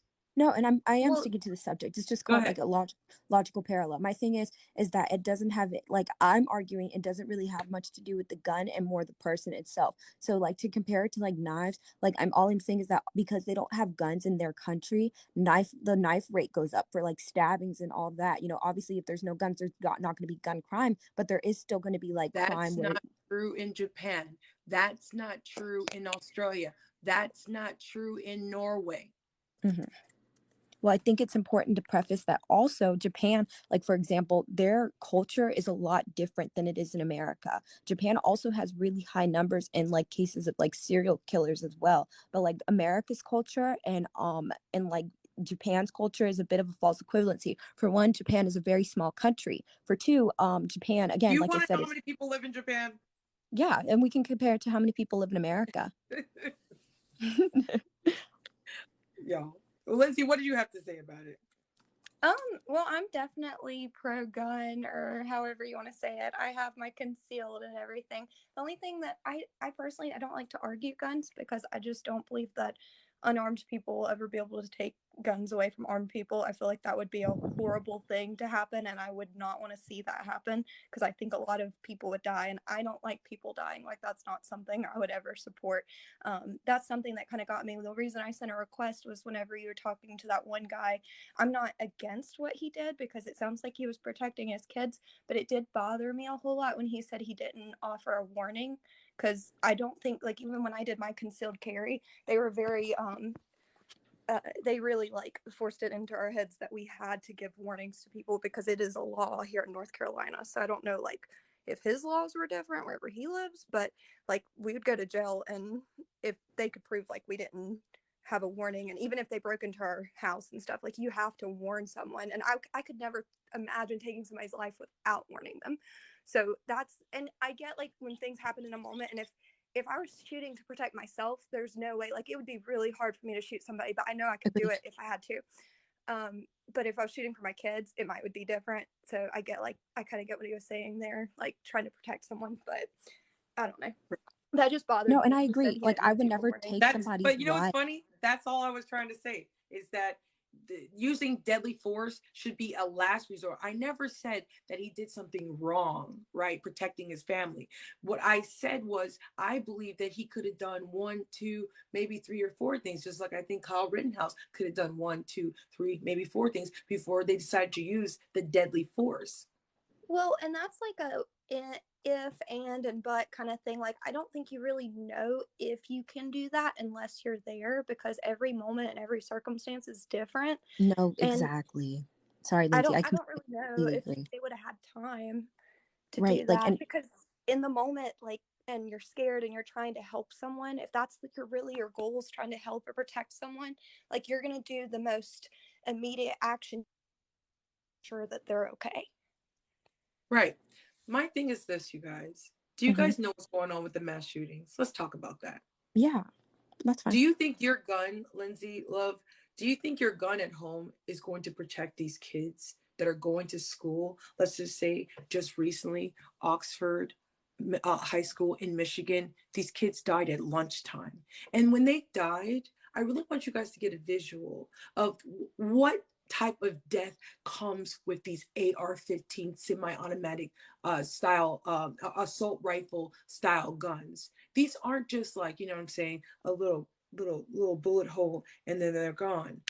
These bullets are being ripped through these kids' bodies, not one, maybe two, maybe 3 or 4. Within seconds, these kids are getting their freaking faces blown off. And you guys want to sit here and continue to talk about your obsession with your guns, or selfishly talking about you protecting your own family. Listen, if you want to do me a favor, take your guns and make sure these kids are safe. I haven't heard not one person, and I've been doing this on a day-to-day basis, in the morning, at night. I don't know how long TikTok's going to let me do this, but I've been screaming to the mountaintops with thousands of people trying to talk and fight and advocate for these children, and nobody said anything about protecting other people's kids. You guys only talk about protecting yourself and protecting your kids, but what about these kids that have nothing to do with your gun and don't want nothing to do with your freaking family's guns, and go to school thinking they're going to eat lunch, and they get popped because some kid's been bullied and got your gun? Because guess what? Most of you guys, 1 out of 3 homes, don't lock your guns up, and actually you guys give access to the guns with the kids. And that's something that I think there could possibly be a solution. It's okay, no, I don't. When you talk about kids dying, like, I think you would be soulless if you weren't passionate about it. Exactly. But guess what? That's never going to happen because I'm a Black woman, and this is how I exactly. Well, yeah. I'm sorry. I'm not going to tone it down for you guys. Like, I'm not going to simulate. I'm just a passionate person. This is my character. This is who I am. This is Andrea. The problem with that is that if you're making emotional decisions, you're not emotional decisions. See, this is what I'm telling you. This is a cultural thing, because I'm calm as hell at home. I just talk with emotions. That's like no. I don't think Lindsay meant it in a bad way. I think she was just saying, like, in a bad way. I'm saying if you are, I'm not talking about you in general. I'm saying anyone who is emotional about it, if they're just feeling what they're feeling and they're not presenting a solution to it, it's not helping. I just gave you guys billions of solutions. You know what it is? You know what it is? I'm not talking about you, Lindsay, but I'm saying the people that you are talking about that you want are cold-hearted people. This guy that we just listened to killed a person. And didn't even have empathy about it. And then he gloated about the freaking gun for like freaking 30 minutes. And then he talks about all these other guns that he has. I'm a human being. I have sympathy and empathy for human life. What some people don't have is that. Wait, I don't think that. How can you even discuss guns and control and not even have compassion for these children that are getting their heads blown off? That doesn't make you emotional, knowing that 4 teenagers got killed at lunchtime? Oh yeah, I literally like cry every time I see the videos. I don't think you guys see that beautiful girl? Hardly watch you guys even know their names? Why? Let me tell you something. I couldn't imagine that being my kid. And everyone that goes to public school or sends their kids to public school have a risk of that happening. It doesn't change. And one of the reasons that I think these happen in mass occurrences like this is because they are no gun places. Like, you can't carry a gun there. So people who go and shoot up schools are usually cowards who know that they're not going to be taken out right away, who know that they can go and kill all these people, and they're not going to be taken out because there's no guns there. And personally, I really wish that they would take some of these people, like veterans who don't have jobs, come home and they can't get a job somewhere or something. They should honor them. And sorry, that was my dog. I don't know if y'all heard that. She just started joking. I think it'd be awesome if we could make some kind of program where these veterans come home and they're assured a job in a school protecting kids, so that this doesn't happen. Because one incidence of this happening was way too many. Yeah. It should never happen. But I think one of the reasons it does is because we don't have anybody there that can stop it. I honestly kind of feel like teachers should all be armed, but that's a whole nother issue, because one is, what if a teacher got upset and blew a kid's head off? Right. You never know. Right. That's why, I don't believe in like making schools like industrialized, but at an extent, I do also believe that, like, for me, let me give like an example. When I just graduated from high school, my junior year, I think it was, we had like a bomb threat made to our school. It was really bad. A bunch of police officers had to come in and walk around. And honestly, I felt a lot more secure having the officers around while I was at school. But like, do I like advocate? Like, I don't know. I guess the solution could be maybe like having better trained officers for these situations? Because we do know that like there are school officers who do carry, but are they stopping these school shootings? No, they're not. Like statistically, they're not. So I don't know. I don't think taking away the gun is the solution. I think that honestly, it's the school system needs to do better. I don't think it's enough.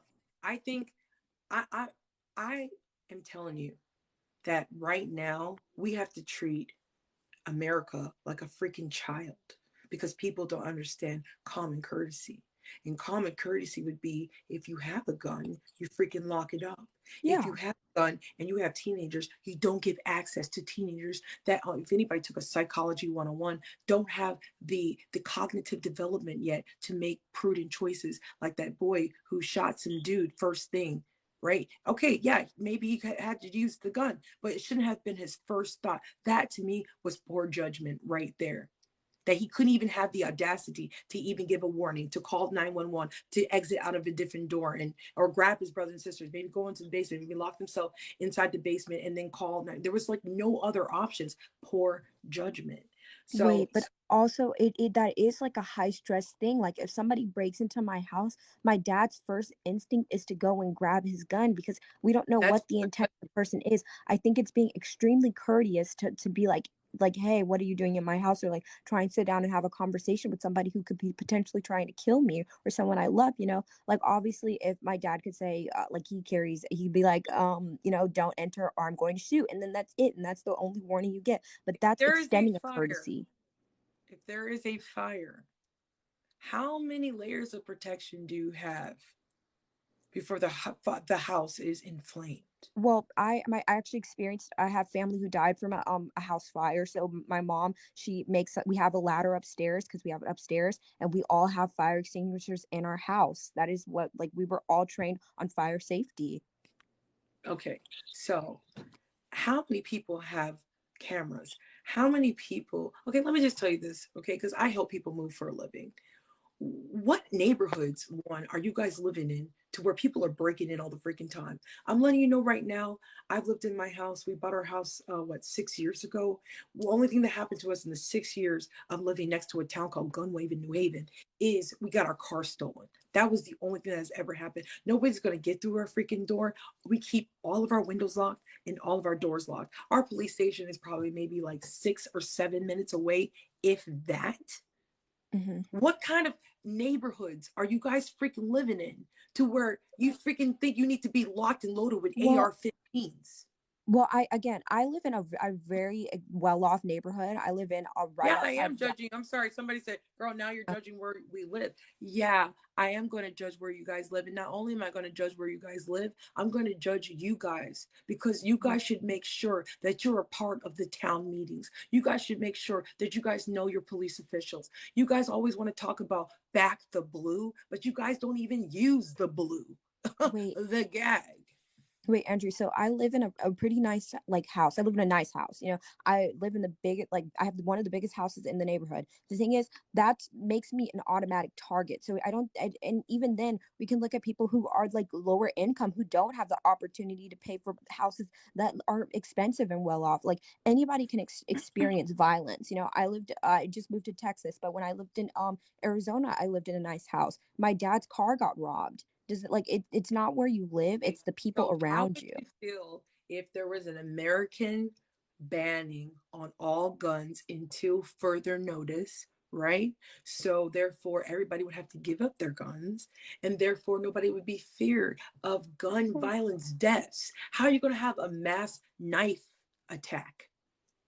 I don't think that doesn't take away from a legal gun. I don't live my life where I freaking feel like I need a freaking gun. So call me sheltered, but am I sheltered or am I freaking smart not to put myself around people and environments that are freaking ridiculously dangerous? Wait, but I just told you, Andrea, I live in a really nice neighborhood. Does that mean that my dad was excluded from being robbed? No. Wait, honestly, I don't really feel safe around anybody with a gun. If you have a gun, you're freaking dangerous to me. There's something wrong with you. Well, and then you have a freaking gun in your house. Yeah.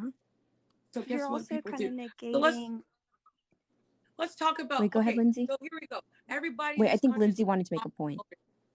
everybody in this country cannot live in fear on a day-to-day basis and be locked and loaded. You know, that's what's wrong with this freaking country. I just realized, talking to you guys, that I realized what's wrong with this country. Everybody's so afraid to die that everybody's being locked and loaded and being loose with their guns and making really poor decisions. And that's why people are dying. Well, I'm not afraid to die personally, because I mean, you are, because you walk around with a freaking gun. Well, I don't carry it all the time, but I live out in the country and I hunt, and I have horses and stuff. And if a coyote comes up and is trying to eat my horse, I'm gonna kill it. So we have. I mean, like that. Now that was kind of hot. I'm not gonna lie. that wow, I mean, you are really in a different world. Kind of negating a lot of the country is land, open land, not city. So there's a lot of animals. We have grizzly bears in America. You know, like that's one of the most deadly, which you can't just kill with a pistol. You have to have something like really strong. So when you guys are talking about, listen, women aren't the problem in this country. I don't know if you guys know this, but it's not us. It's the men. I hate to break it to you. Gun violence is not really something women are perpetrating. It's the men. Well, so what can you say now? 57 women. Please know this, guys. This is all knowledgeable stuff online. You can look it up. 57 women die a month due to intimate partner deaths. And that's why I love guns, because I feel like they promote exactly. It's protection. I believe that. But do you know how reckless that is a little bit, Lindsay? No offense. I do respect you. But can I just tell you that to say 57, you don't think those 57 women probably would have had a gun if they could? These men are probably abusing them. They're in vulnerable situations. And they have a gun usually in their house. Well, and so the guy that's beating them decides to take it to the next level. What is that guy's name that outed his two daughters and her, and then dropped them off in an oil tank or something like that? Domestic violence is a problem in this country when it comes to women. And it's such a problem. These women are dying at high rates. And I was in a relationship for 4 years that was very verbally abusive and became physically abusive. And then he stalked me for a long time physically, not like on social media and stuff. And that's actually why I took my concealed, because I had just turned 21. I was like, this is a good time. So that's why I have my handgun. In addition to the other things, I had a rifle and stuff for, coyotes and things like that. But now if I'm down out with my horse or something and something comes up to me, I can shoot it if I have to, because I have something close up. But each gun's used for different things, and a lot of people don't know exactly much about them. But like the gun I carry, if I'm at a bad situation that I feel like I need it and I can legally carry it, I typically keep it locked in my car just in case, because you never know. But if it came down to a situation that I felt like I needed it, I have it, and I like that. Wait, and Andrea, I just protection with you, but what I'm saying is there's accidental deaths involved in these gun-related deaths. Accidental deaths happen, when people touch the gun, or what if somebody knows you, like, and is curious, and they grab the gun and an accident goes off and then you die. Accidental deaths happen. Intimate partner deaths happen. Suicidal deaths happen. Like protecting yourself isn't the only thing that happens with a gun. A lot of other bad things happen to gun. Like you said, you do what you're supposed to do with the gun. But what if somebody steals your gun? You said you leave your gun. You say you leave your gun in the car. People steal cars and they can steal your gun. Now what? And they can technically, but I keep it locked, and I try not to leave my car unattended. Like if I'm going to work or something, I don't keep my gun with me because I work in healthcare, and that's not somewhere I have my gun. Do you have kids? I do not. But I do have friends with kids, and whenever they come over, I usually have either my gun locked or with me. So I'm not about that. I have heard a lot of cases of kids having stuff like that. Somebody that follows the rules, but 1 out of 3 homes don't. So how can I protect myself when I don't want to be around your guys' guns? I don't want your guns to be around my children. I don't want your guys' guns to be around my house. I don't want your guys' guns to be anywhere near my family. Well, and if you invited me to your house, I wouldn't bring my gun, especially if you told me that. If I knew you had a gun, my kids would never go to your house. Well, and that's fine if that's the way you feel, but I do think like the way she has a gun in her house. One kid dying from this is enough to make you think, oh yeah, we should never have guns. In my opinion, I feel like that's enough when you think about it. But that's in a perfect world. We can't say, you know, the millions of kids that's been saved from guns is not enough. Wait. Go ahead. Can I add to this really quickly? I just found some statistics. So these kids are gonna keep dying the way y'all think. I just want to let you guys know that. Hold on. So over 2 million lives are saved by guns. And for every 266 lives, for every one homicide, 266 lives are saved. Whereas in comparison, 38,826 people die from gun violence a year. So like even looking at the statistics, we can see that like there obviously is benefits to carrying a gun and owning a gun. You know, like that's like inarguable because this is empirical. Tell that to families that lost their kids due to mass shootings in this country. Well, I'm not like obviously I could. Do you guys know any of the names of the kids that lost their lives due to mass shootings? I'll tell you right now. I do. Do you know any of their names? Wasn't there one that was like named Riley? Like obviously I didn't really look at it. I have a hard time like looking at things. So the 4 students who died were Madison Baldwin, and I'm saying this because you guys should know, 17 years old. Tate Meyer, 16. This is at the Oxford, Michigan, the most recent one. Hannah St. Juliana. She had the most longest, beautiful hair. She was 14. I have a 14-year-old. Okay, that's 9th grade. And Justin Schilling, 17. They died. A 15-year-old, Ethan Crumbly, came to school and he shot them around noon because and his parents, allegedly Michigan shooter, were arrested in Detroit for manslaughter. They're now getting in trouble for it. This guy bought a gun on Black Friday and gave the kid access. Well, and I'm not. So, what do you expect me to do as a parent here in America who doesn't have a gun, who doesn't want to be near your guns, that thinks your gun is dangerous? How do I know it's not going to be your kid once you have the kids? They're going to shoot my kid up at school with your gun. How do I know? Where's my protection? I'm for gun like training, gun education. Like that's what's important. The only way to protect your guys' self is with a gun. Yes, with another. If I'm fighting with somebody with another gun, absolutely. Like there's no other way to protect yourself from another gun. I'm going to say this right now. If you have a gun, you're a coward. How am I a coward? If you have a gun, you're a coward. What? How does that make me? I feel like that's really broad. That you should know, because you guys always ask me, have you ever had a gun? No. But have you ever knocked somebody aside their freaking head? Yeah. Well, and that's one of the things, like you made a point a while ago. I can use my fist. I can fight back with my body. You're not afraid, but I'm not afraid of anybody. Even if you have your stupid gun. I'm not afraid of your gun. I'm going to bum rush you with your freaking gun. Please don't do that to anyone with a gun, though. Let me tell you something. Let me tell you something. You guys think you guys' aiming is like that good? Like, what are you guys, professional shooters? Well, you don't shoot on a day-to-day basis. You guys aren't I have a shooting range in my backyard. We have 18. So everybody's a professional shooter. Everybody's a freaking bullseye shooter. Not everybody, but I can tell you this. Most people can shoot you with a pistol 10 feet away, and you can't punch nobody 10 feet away. Mm-hmm. Guess what? That's what you think, but I'm a fast runner. I'm gonna tell you what. You can't outrun a pistol, girl.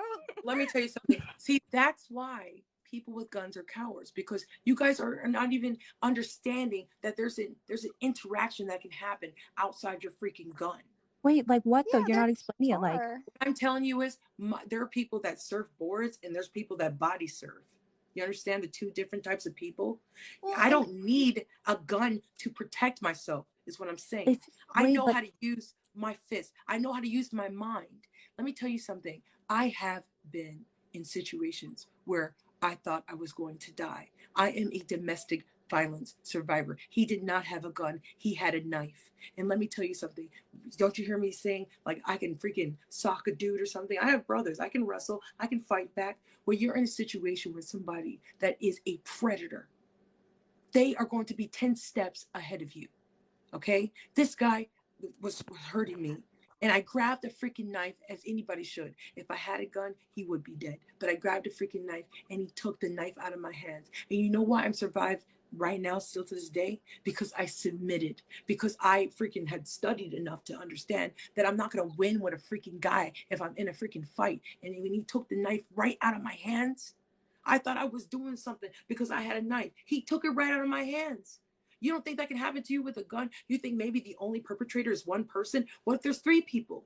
Then you shoot them all. What if that person has a second person? A lot of people that do crimes really aren't alone. So you think that you're in a situation, you have a gun and you're pointing at somebody, you're shooting. How do you know there's not somebody that they're working with right behind you that's going to get you? Now you're dead and they're dead. Now what? Wait, well, what would you have done if you didn't have the gun? You would have just had all of them be alive and killing you?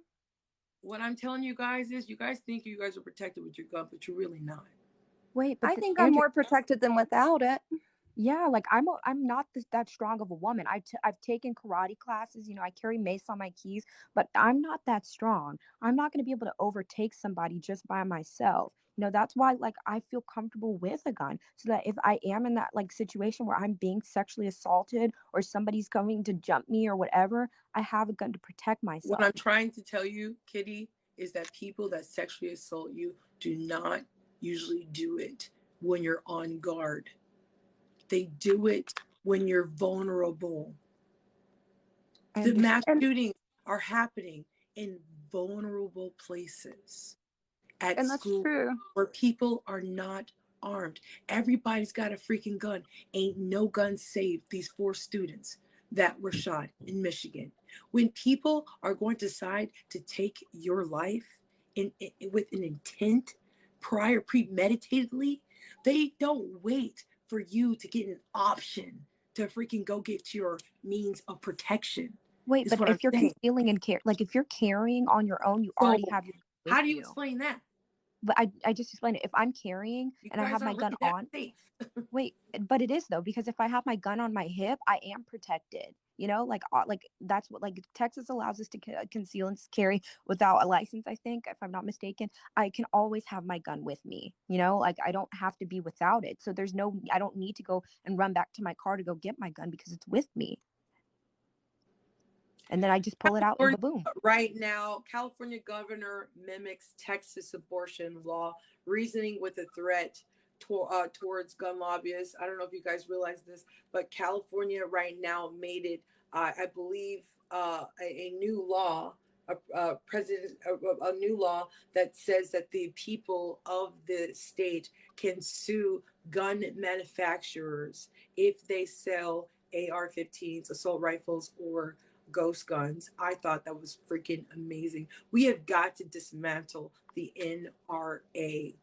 Okay, where's your guys' solutions? I'm talking about kids that have been shot by mass shootings, and you guys keep talking about yourselves. Let's talk about these kids that are losing their lives. Where are your solutions? Because you having your means of protection, but these kids don't.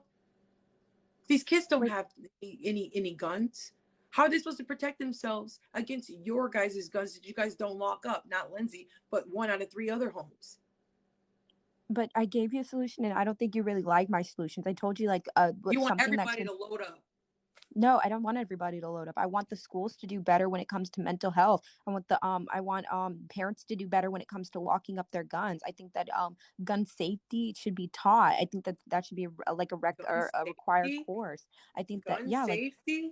What does that have to do? Listen, these mass shootings are happening. Andrea, like the guy said, mass shootings are happening in gun-free zone areas. These mass shootings are happening because of law-abiding citizens that don't do what they're supposed to do with their guns. Like that's why I think gun safety. No, Andrew, I think you're confused. That's why I'm saying gun safety should be taught, is so that gun owners know what responsibility is, and it should be required. They do and I know think, what it is. They wait, don't no, care. hold on. No, but the thing is, and I also think that if a student who does take a gun to a school is caught with a gun that was not theirs and was not locked up, I do believe that a fine should be paid, or some type of, like, there should be repercussions for that. Absolutely. Because if you're not locking up your guns and you have kids in your house and your kids are able to obtain your guns illegally, then I think there should be punishment for that. Do you have kids, Kitty? No. Hell no. I can tell. I can tell. Yikes. Well, I don't think that's fair at all. Tell. I mean, I've been a mother for 14 years. I don't and think I'm telling you right now, my oldest is my daughter. Okay. And my daughter lives in Connecticut and was in the same grade as the kids who died in Sandy Hook. I live 30 minutes from Sandy Hook. I don't think you realize this. Andrea, that my daughter could have been one of those kids that died at Sandy Hook easily. Listen, I just graduated from high school, and I understood, like, the severity of, like, do you know? What's it called? Yes, I do. I just told you I graduated from high school, like, literally this year. I understand, like, what, like, the actual, like consequences of school shootings happen. I just told you we had a really bad bomb threat where, like, we had to cancel our football game. So I understand it. As a parent of a 14-year-old, and now realizing a few weeks ago, a 14-year-old girl named Hannah, same age as my daughter, is dead. Yes. And she did not have a gun to protect herself, nor did anybody with guns protect her. So do you see why I don't care about your guns being around my kids? I think America has completely taken advantage of their Second Amendment.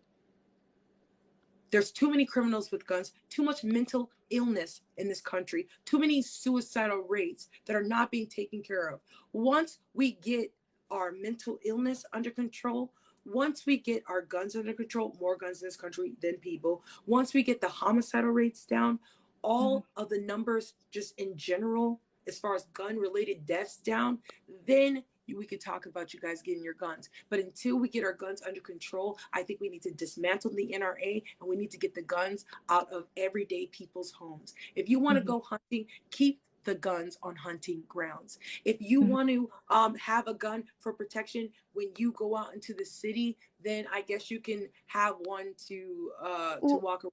But when you come home, you put that thing and you lock it up. And if you cannot lock it up, I want the ability to hire somebody if I could. I really am thinking about being a congresswoman. I'm now full-blown out Democrat. If I can have a 501c, I'm sorry, I would make it so if you have a registered gun in your home, then I would be able to, or somebody would be able to shop your house. And if I find out that you have a gun, especially if you have kids in your home, I'm taking your gun.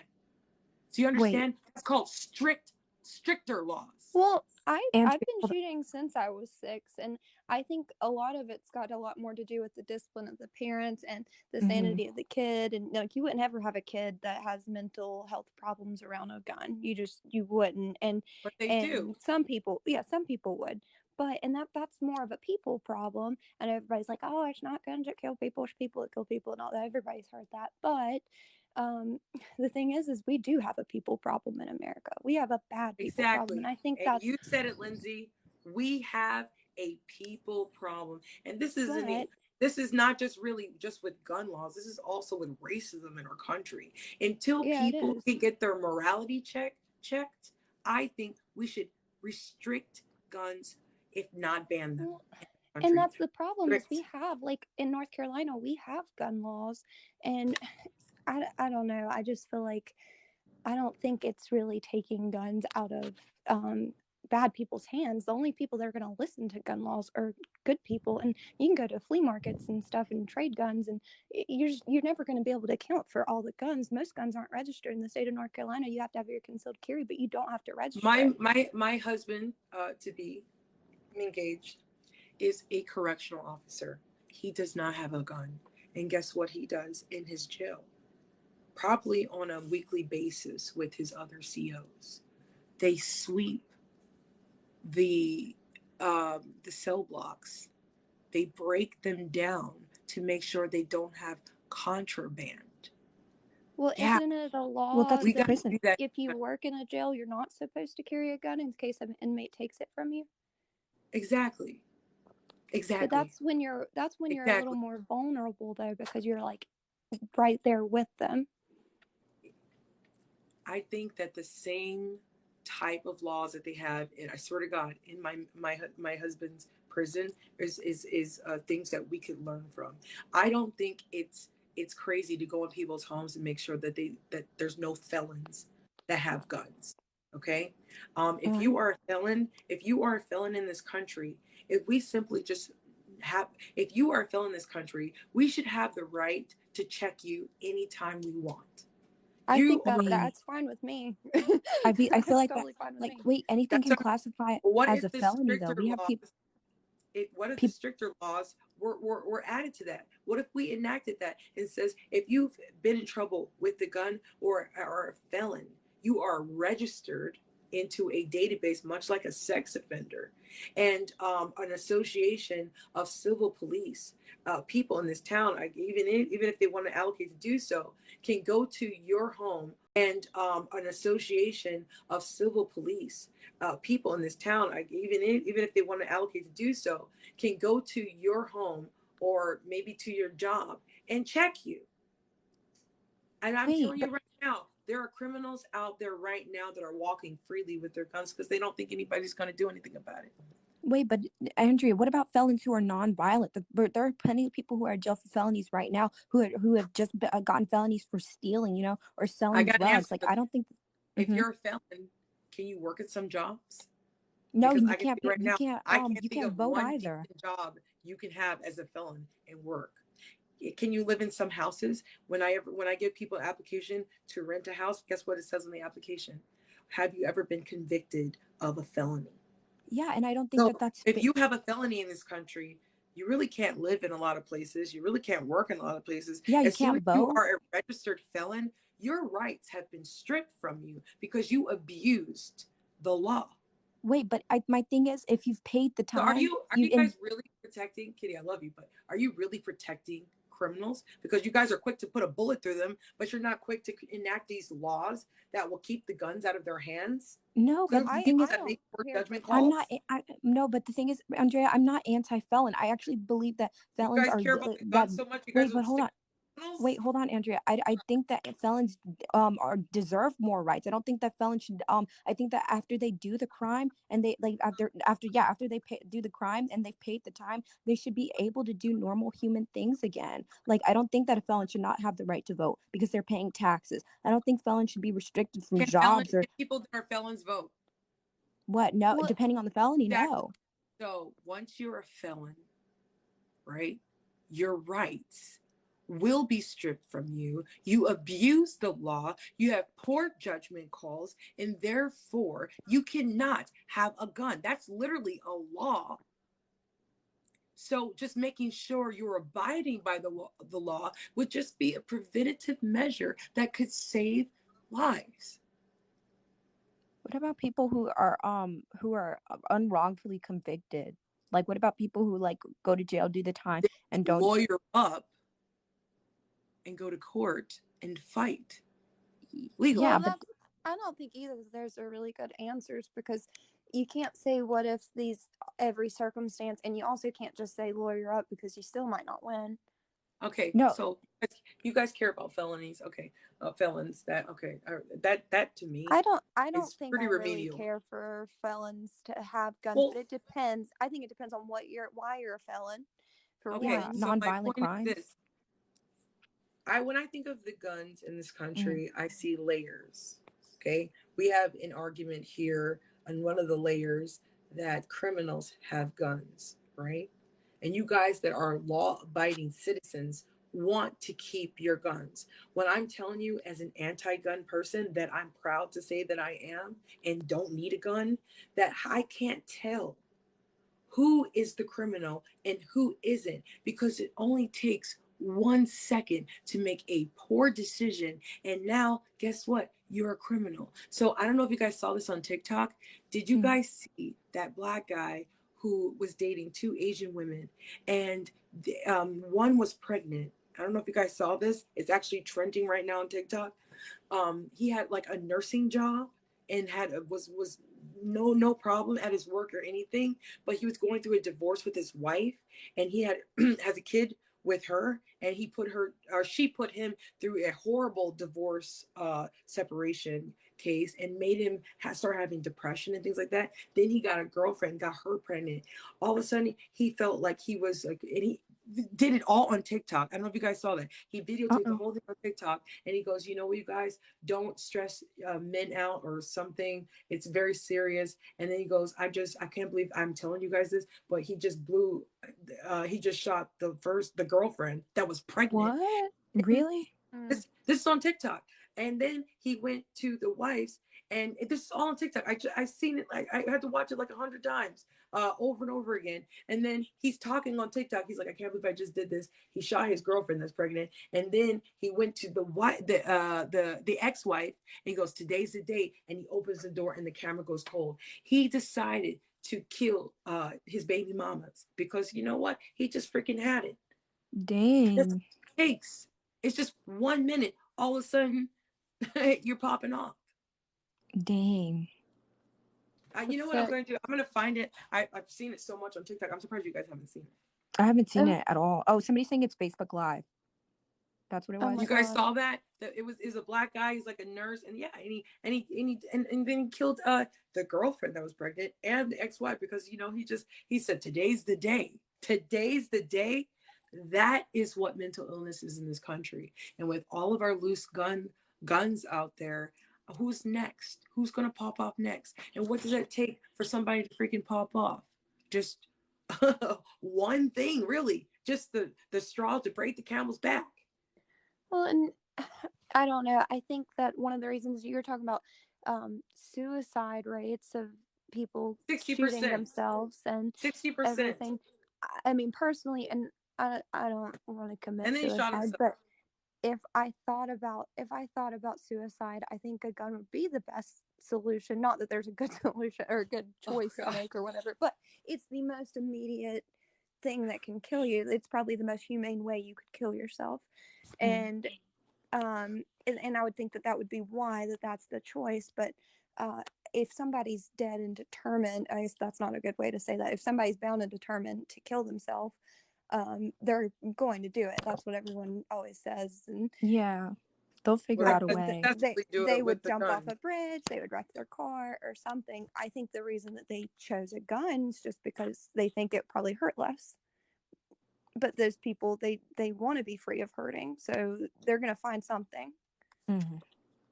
Well, which is like no, because that's more of a they're so successful at it. So let me just read this real quick. In recent years, gun control has been a major debate in countries like the United States. That's what we're talking right now. Rising gun violence, particularly with mass shootings and school shootings, has led many people to believe that gun control laws should be tightened. Some citizens have even argued to make guns illegal, like myself. No matter which side of the argument you're on, there are some countries where guns are illegal. Many nations have what is known as restrictive policies surrounding guns, laws that make it difficult or impossible for everyday citizens to sell, own, transfer, or possess a gun. Difficult. That's the key word today.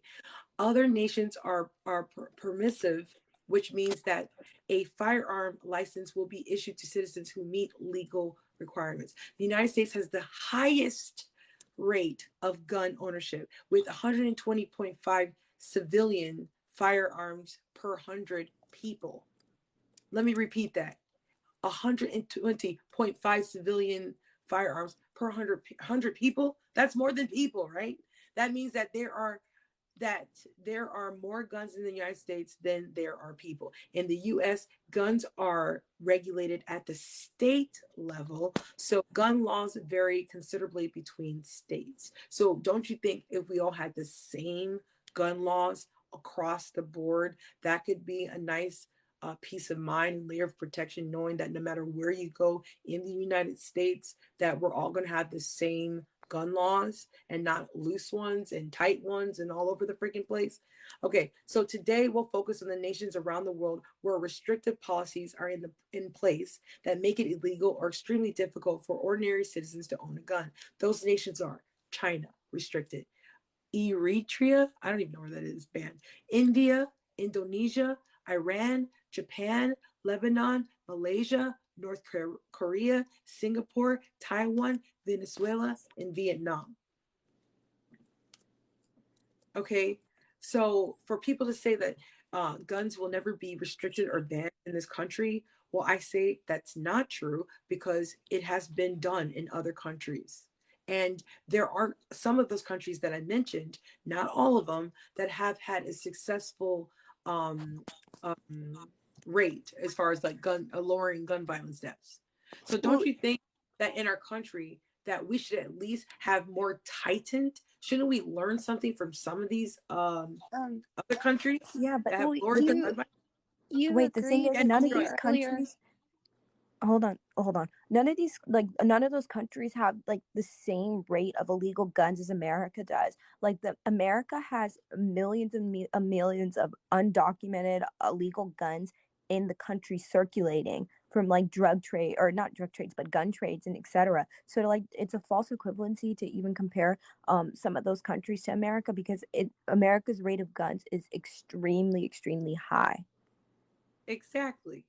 And you also agreed with me that America you just has answered your own question. How did I answer? That America has... Wait, if a regular, hold on, Lindsay. If us Americans who are carrying like, I don't see like how I proved your point, because illegal guns are still going to kill people. America is leading substantially than other countries pertaining to gun violence. Right. Like it's like a serious freaking problem when we have more guns than freaking people in this country. Right. You understand? There's okay, can you guys agree there is a problem in America pertaining to gun violence and gun related deaths in this country? Yes, with illegal guns, absolutely. Well, and the thing is, it's not just illegal guns. Legal guns are killing these kids in mass shootings. No, well, yeah, obviously, kids aren't legally allowed to own guns, so yes, exactly. It's still not. It's illegal use, so it's still not legal. It's illegal for the gun to be on school property. That's been illegal for years, and it's only happening in places that it is illegal. Homes of people called parents that are giving access. I've even had people come in here and say, "Yeah, I teach all my kids." Look at Lauren Boebert, who just posted on Twitter a picture with all her sons with AR-15 style rifles. No, and Andrea, you can make a BB gun look like.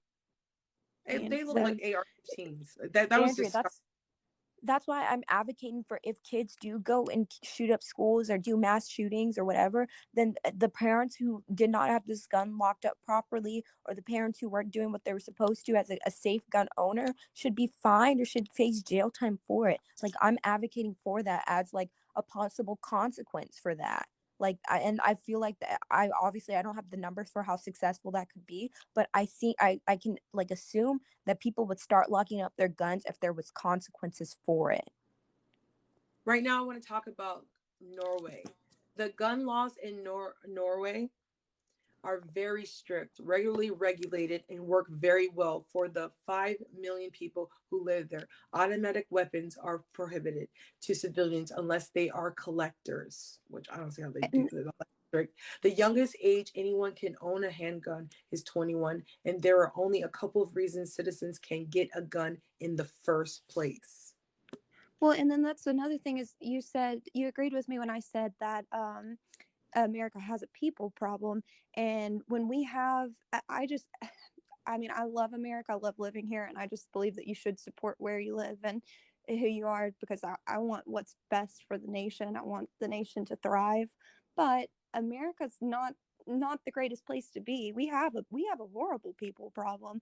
And in living here, I know that if you try to take guns away, it's going to be a horrible thing. And it really makes me more fearful for people who want us to be unarmed, because the armed people are not gonna. That's one of the reasons. Like I wasn't gonna even ask to be on here, but it bothered me that one guy said that about not warning people, because I just don't feel like there's point in me arguing about guns, because I'm never gonna be worried about someone taking my gun. Like I've never concerned myself with that, because it's because you've never faced anything different than what you know, which means that you think, like everyday Americans, that this country is going to be the same. But I don't think that. Thank God for the Civil Rights Act. Thank God for the Emancipation Proclamation. Where in this country, people in Congress or people in presidents have made laws and acts to change the way we do things on a day-to-day basis. I'm letting you guys know that day is coming, because people in the country are getting tired of not only having, people are not scared of robbers. People are scared of your guys' guns getting in the hands of the wrong people and killing our children. I'm scared of robbers. I don't want anybody to come in and kill me. Because you don't have kids. I'm not afraid to die. Wait, but Andrea, I literally grew up in a gun. Kids. No, that's Andrea, why it's very hard to talk to you two. No, it's not though. You guys made the only points you guys have made. No offense, is the fact that you want a gun to protect yourself. Wait, no, Andrea, that's not true though. That's why I'm saying women without children live a very selfish life. Because I'm a mom, and I'm telling you that my fear isn't my life. My fear is my kids' life when they go to school. Wait, Lindsay, hold on. Andrea, I grew up in like. You guys only talk about yourselves. No, Andrea. Can I explain? I literally just graduated this May. I grew up in a gun culture and like a school shooting culture where it was running rampant. Like I experienced it firsthand. I told you, I experienced a terrifying bomb threat where we I experienced the lockdowns, and having to hide underneath our desks. Like I literally just graduated. I was a high school student. So I understand how scary school shootings can be, and like the toxicity of guns and how dangerous they can be as well. So like, to say that because I don't have kids, I don't understand it. I do understand it because I experienced it firsthand. Every month, every Wednesday of the month, we would have a school shooting drill where we would hide underneath our desk. It became as normal as fire drills. So I get it. I do. Isabella, and my daughter, she woke up because she probably heard me talking. She's 14 years old. Izzy, I don't want you to show your face, but I want you to tell them how you feel about guns going to school, because mommy is talking to 153 people, my friend Lindsay and Kitty right now, that every day. Here, I'll let you get a little look at my beautiful daughter. With her purple hair. So pretty. Look at her eyes. Her eyes, they're blue. She's so cute. I want to tell you guys right now that mommy fights every day, because if something happens to you, I don't know what I would do. And when Sandy Hook happened, mommy was at work, and you were in the same age as them, and we live in Connecticut. At your school, a girl got stabbed and she died, and now your school has all of these lockdowns. I am terrified on a day-to-day basis that somebody's going to get a gun and come to your school and hurt you, mommy. And they don't understand that I only have one daughter. And when I'm looking at my baby, she's my pride and joy. And do we have a gun in our house? Nope. Do we need a gun in our house? Nope. Guess what? I think that everybody, do you sleep well? Mm-hmm. I sleep well. This is what I want for America, for people to live a life of not fearing of dying by gun. Yeah, I'm more worried about boys trying to date my daughter than freaking she said I don't have to worry about that. I want to worry about stuff like that though. I don't want to worry about somebody getting mad because they're getting bullied and gets Lindsay's gun or Kitty's gun or whoever's gun and goes and kills my child. Do you understand that it only takes one bullet to end my daughter's life? And the fact that I couldn't even protect her, and you guys want to still talk about your guys' freaking guns? Well, one law in North Carolina is if somebody else takes your gun and shoots somebody with it, you can be liable for it. So that's one reason I try to make sure. I mean, I don't want anybody to get hurt with my gun, but I also know it's really, really important to make sure nobody does steal your gun or take it. Are you scared at your school, your high school, that a mass shooting could happen? No. Why not? Because if it would happen, do you guys have protocols, right? Drills that you guys have to do? Do you know that when mommy went to school, we didn't have shooting drills? But now their schools have to do it, or else they're. But you want to know why? Because they keep happening. And they're going to continue to happen. The closest thing that happened was a crazy guy was walking outside her. What's it called? Mathewson. But I wasn't there that day. Are you serious? There's just a crazy guy just walking around. He wasn't doing anything. We have more gun control and more gun laws now than we ever have. Wait, and Andrew, like I said, I just graduated. I get it. Like I went through it firsthand as well. Like I understand the school shooting idea. Like I said, I've experienced the hiding underneath the desk, turning off the lights, and barricading the door. And I did it all 4 years of high school, all through middle school. So like I mean, it's not something that I don't understand. I don't want your future kids to have to do that. And in order I don't either.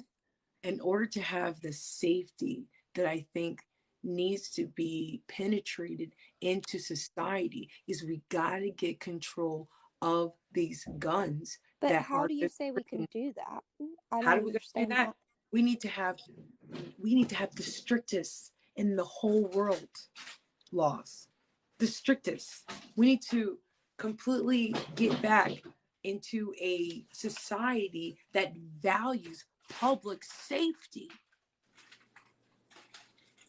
over saving your life if something might happen. When you go on a plane, for instance, when you go onto the airport, what do they have? When you go into the airport, everybody's going on the plane. You're going to be traveling. You're going to be going in the air. Everybody's going to all these different places. You're with a whole bunch of different people. What do you think people do at airports to protect themselves? As far as good night, mommy. As far as layer protection, what do you got to do to get into an airport? My dad carries his gun on the plane as well. Like he's allowed to. You can do that? Yes, you can. My dad is pre-checked, so I mean, it is a bit of a process if he needs it, but he can carry it. I just traveled from Texas. That's a law that needs to change right now. Well, again, but it's very I do not want to fly with nobody with a gun. Well, again, he can't. I don't think I don't remember how he did. I don't think he was. I don't think he carried it on the plane. I think they took it from him, but he was allowed to have his gun. As well, my mom, she was in the military. She had to go through this very long process to carry her gun from Iraq back to the U.S. She had to do very secure checks for it, and then she had to keep it in a nice case to carry it. But I mean, you can fly with a gun. That's crazy. That needs to change right now. I didn't even know that. And you guys can add that on the bucket list. You should not be able to bring a gun on the plane. I mean, are you kidding me? You want the plane to get hijacked? What if somebody takes your freaking gun and takes over the freaking plane, and now we're reliving 9/11 all over again? Oh my God. Okay. Well, the cockpit is locked now whenever you're flying. You can't hijack. I mean, you might can if you're really, really smart somehow, but it's almost impossible to hijack a plane now since 9/11. I'm letting you can't get in the cockpit. That I want our kids to feel safe again. I want the parents of America to feel safe again. I want us to be able to go to concerts and feel safe again. I want to be able to go to the movie theaters and not think some kid's going to come out there and pop off with green hair and a trench coat. I want to go to Walmart instead of Target. That's all I do is go to Target, because now Walmart is the target place to go if you wanted to say, hey, just kill a whole bunch of people. Do you understand that nowhere in this country, not even churches, a boy went into a church and shot it up? Did you remember that? Nowhere in this country is safe because of all of these goddamn guns. Okay, so what would you think of this? If we control guns so much, all the people who are willing to give up their gun, gave up their gun, which would not be many people who have guns, I can go and tell you that. But let's say everybody who legally owned a gun gave up their gun, and somebody comes in, you're at a grocery store, and nobody's armed because they're legally not allowed to, and somebody comes in and starts shooting people. Versus an instance where somebody has their concealed and can take out that one person who's shooting all these people at one time. You've saved, let's say there's 20 people in there and they could have shot all 20 of them, but instead they just shot one. What's better there statistically? I mean, no one dying is the best solution, but that's not a solution because that's not going to happen. Listen, if it was up to me, I would get rid of all you guys' guns. I'm sick and In a tired of it. perfect world, I would too. In a perfect Yeah, world. yeah, but that's what I think we can have. I do believe that. I wish we I could. think if I I'm tried just for the not. best, I'm not no, you know thinking what that they way. say? You know what they say? Reach for the stars. Yeah. I reach for a whole nother freaking universe. So at least if I get to the stars, something's being done. I'm grabbing Wait, something. but Andrea, you didn't answer the question. What about the people with the illegal guns? The people. You'd call the police? What I'm telling you right now, and I've said this so much times already. I think you guys are all breaking the law at some point. You understand I mean, that? everybody breaks the law at some point. That's what I'm saying. I think at this point, there's no law-abiding citizens because of the high gun rates. Let's get those numbers down, and then we'll talk about you guys getting your guns after everybody gets an extensive background check. Wait, but you still didn't answer the question. What's the question? What about if we're in a grocery store and there's somebody with a gun, like an illegal gun, and there's nobody with means to protect themselves, like did that protect all the other mass shootings that happened at Walmart? Well, you weren't allowed for all you guys with guns. Why are you guys not heroes? Are you telling me the only hero is Kyle Rittenhouse when he's trying to save his own ass? For everybody I pray that I has never guns, have to be let me tell you something. Tell me one incident where somebody had a gun and saved another life. Wait, I just told you, 2.5 million gun incidents or with gun usage have been in the cases of self-defense. Like what happened in Oxford? What happened in Oxford? What happened in Sandy Hook? What Oxford, happened in all of those places are schools with no gun policies. Yeah. Like these places have literally no gun policies, so there's no guns on the premises.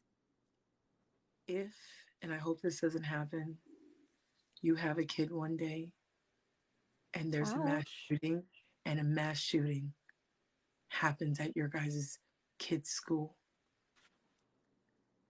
and one of your guys' kids gets shot, I would hope that then you would think of me, because you know what you're going to get if your kid gets shot? You know what you're going to get? Not a dang thing.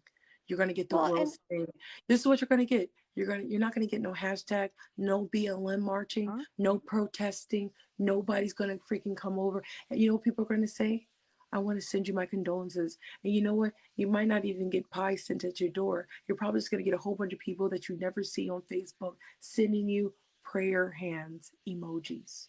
Well, and that's the thing. Well, Andrea, but I'm just trying to give you guys a picture. Wait, hold on, Andrea. I get the picture. Though. Send you guys my condolences that your kid is dead.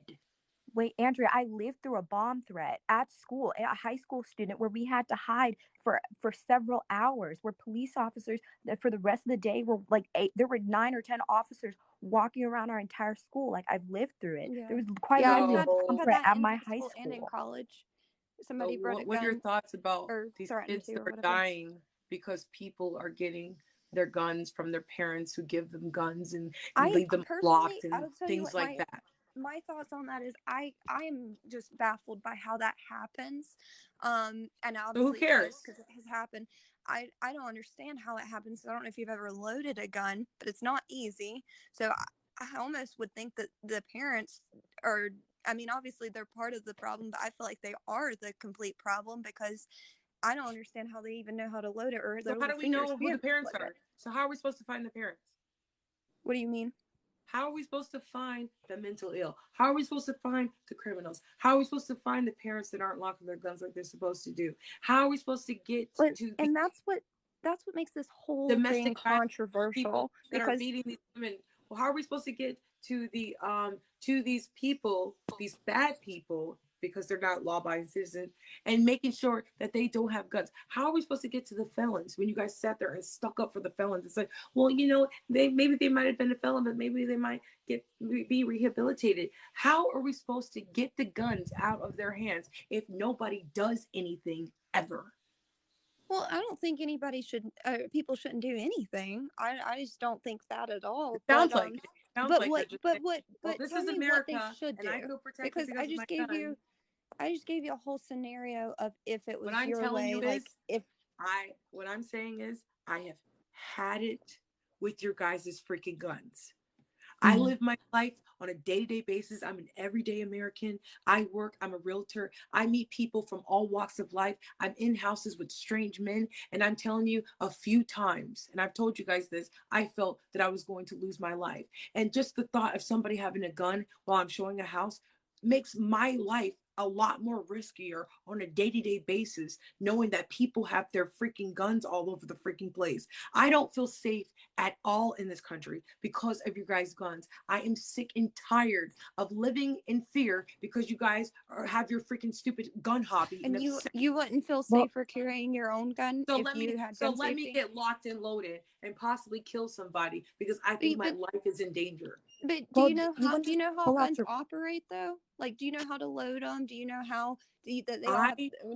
Never want to be a part of a deadly weapon unless I'm going to join the military or become a freaking officer. What type of lifestyle are you guys living? Understanding how they work doesn't mean becoming a part of it, though. I mean, I can explain what I'm telling you right now is if you're living in a place with coyotes running so freely that you think you have to have a freaking gun to blow off a freaking coyote's brain, you might want to get out of the desert, is what I'm saying. Why should she have to, I don't live in the desert. I live in the foothills in North Carolina. Well, it sounded like you were in the mall, but we still live in with a whole bunch of coyotes. Land. We do have a bunch of coyotes. Like, you can hear them all night. But guess that's what? another problem. We have them in Connecticut, too. I was running on the trail. They're all over Connecticut, and they never hurt people. But your mentality, Lindsay, was that you want to blow. Yes, I'm telling you. I saw one. I was running more than people. I'm telling you right now. I saw a coyote, and my first thought wouldn't be to blow his freaking head out. Now, I do think do you have a little dog? I could run with a knife just in case it attacks me. I can stab it right in the eyeball. But my first thought isn't to freaking kill an animal or kill a human being. You guys are all freaking nuts. Wait, Andrea, I live in Dallas, like right outside of Dallas. I am so sorry. I can't. I can't. I need a break from debating. You guys can come back. You probably won't because I'm going to bed soon. There are a few other people I was going to give other people. I do hang up on you, but I love you. But I let you guys talk for a long time. Clearly, you're not going to change your mind, Kitty. Lindsay, you're not going to change your mind about guns. I am sick of your goddamn guns. I'm sick of it. You guys are all breaking the law to me.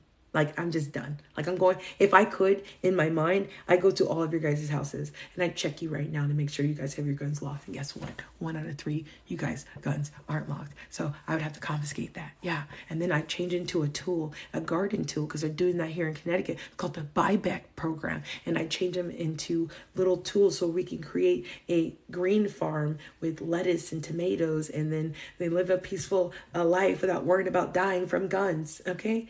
So I'd be able to pick out the criminals because if you have a gun, it's illegal. You're probably a criminal. You're probably going to jail. I call the cops. Call the cops. You're not the cop. You're not a freaking gun ranger. You're not a part of the military. You guys are freaking insane. Like, if you're living in a neighborhood that has high crime rate, why don't you guys go to your town and fund your police station, get more cops on the streets, get more cops patrolling your blocks. You guys are not freaking cops. Use the freaking authorities. Okay, anyway, Norway has some of the strictest gun control laws around today. Listen up. It is only possible to obtain permission to own a weapon by having officially documented a use for the gun. You know what I'm saying? Like, people can just get a gun we don't even know why you need a gun. Like, we need to adopt these strict gun laws. Let's see here, with the local police and taking extensive training relevant to the intended use of the weapon. Generally, this falls into 2 categories, hunting and sports shooting. Like, to be honest, I don't even think we should have sports shooting. Like, why are you're not in the military. Like, you're not like a militia. Like, militia should be illegal. Like, you shouldn't be able to just walk around with your freaking guns. It's freaking insane to me that you guys don't understand that.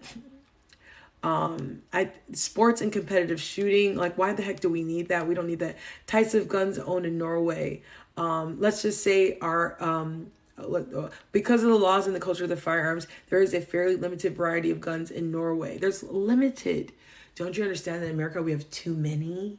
Like, storage and ammunition. The law for storage of firearm is also quite strict in Norway. For shotguns and rifles, it is required to have the firearm or a vital part of the firearm to be securely locked away in an approved gun safe, securely bolted to a non-removable part of the house.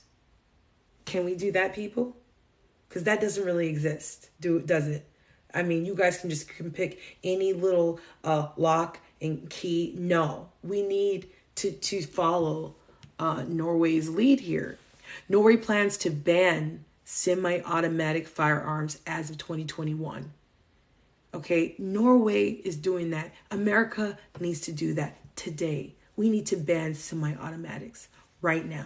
The ban would require current owners of semi-automatic weapons to hand them over to the government, as well as prohibiting future sales. That needs to be enacted.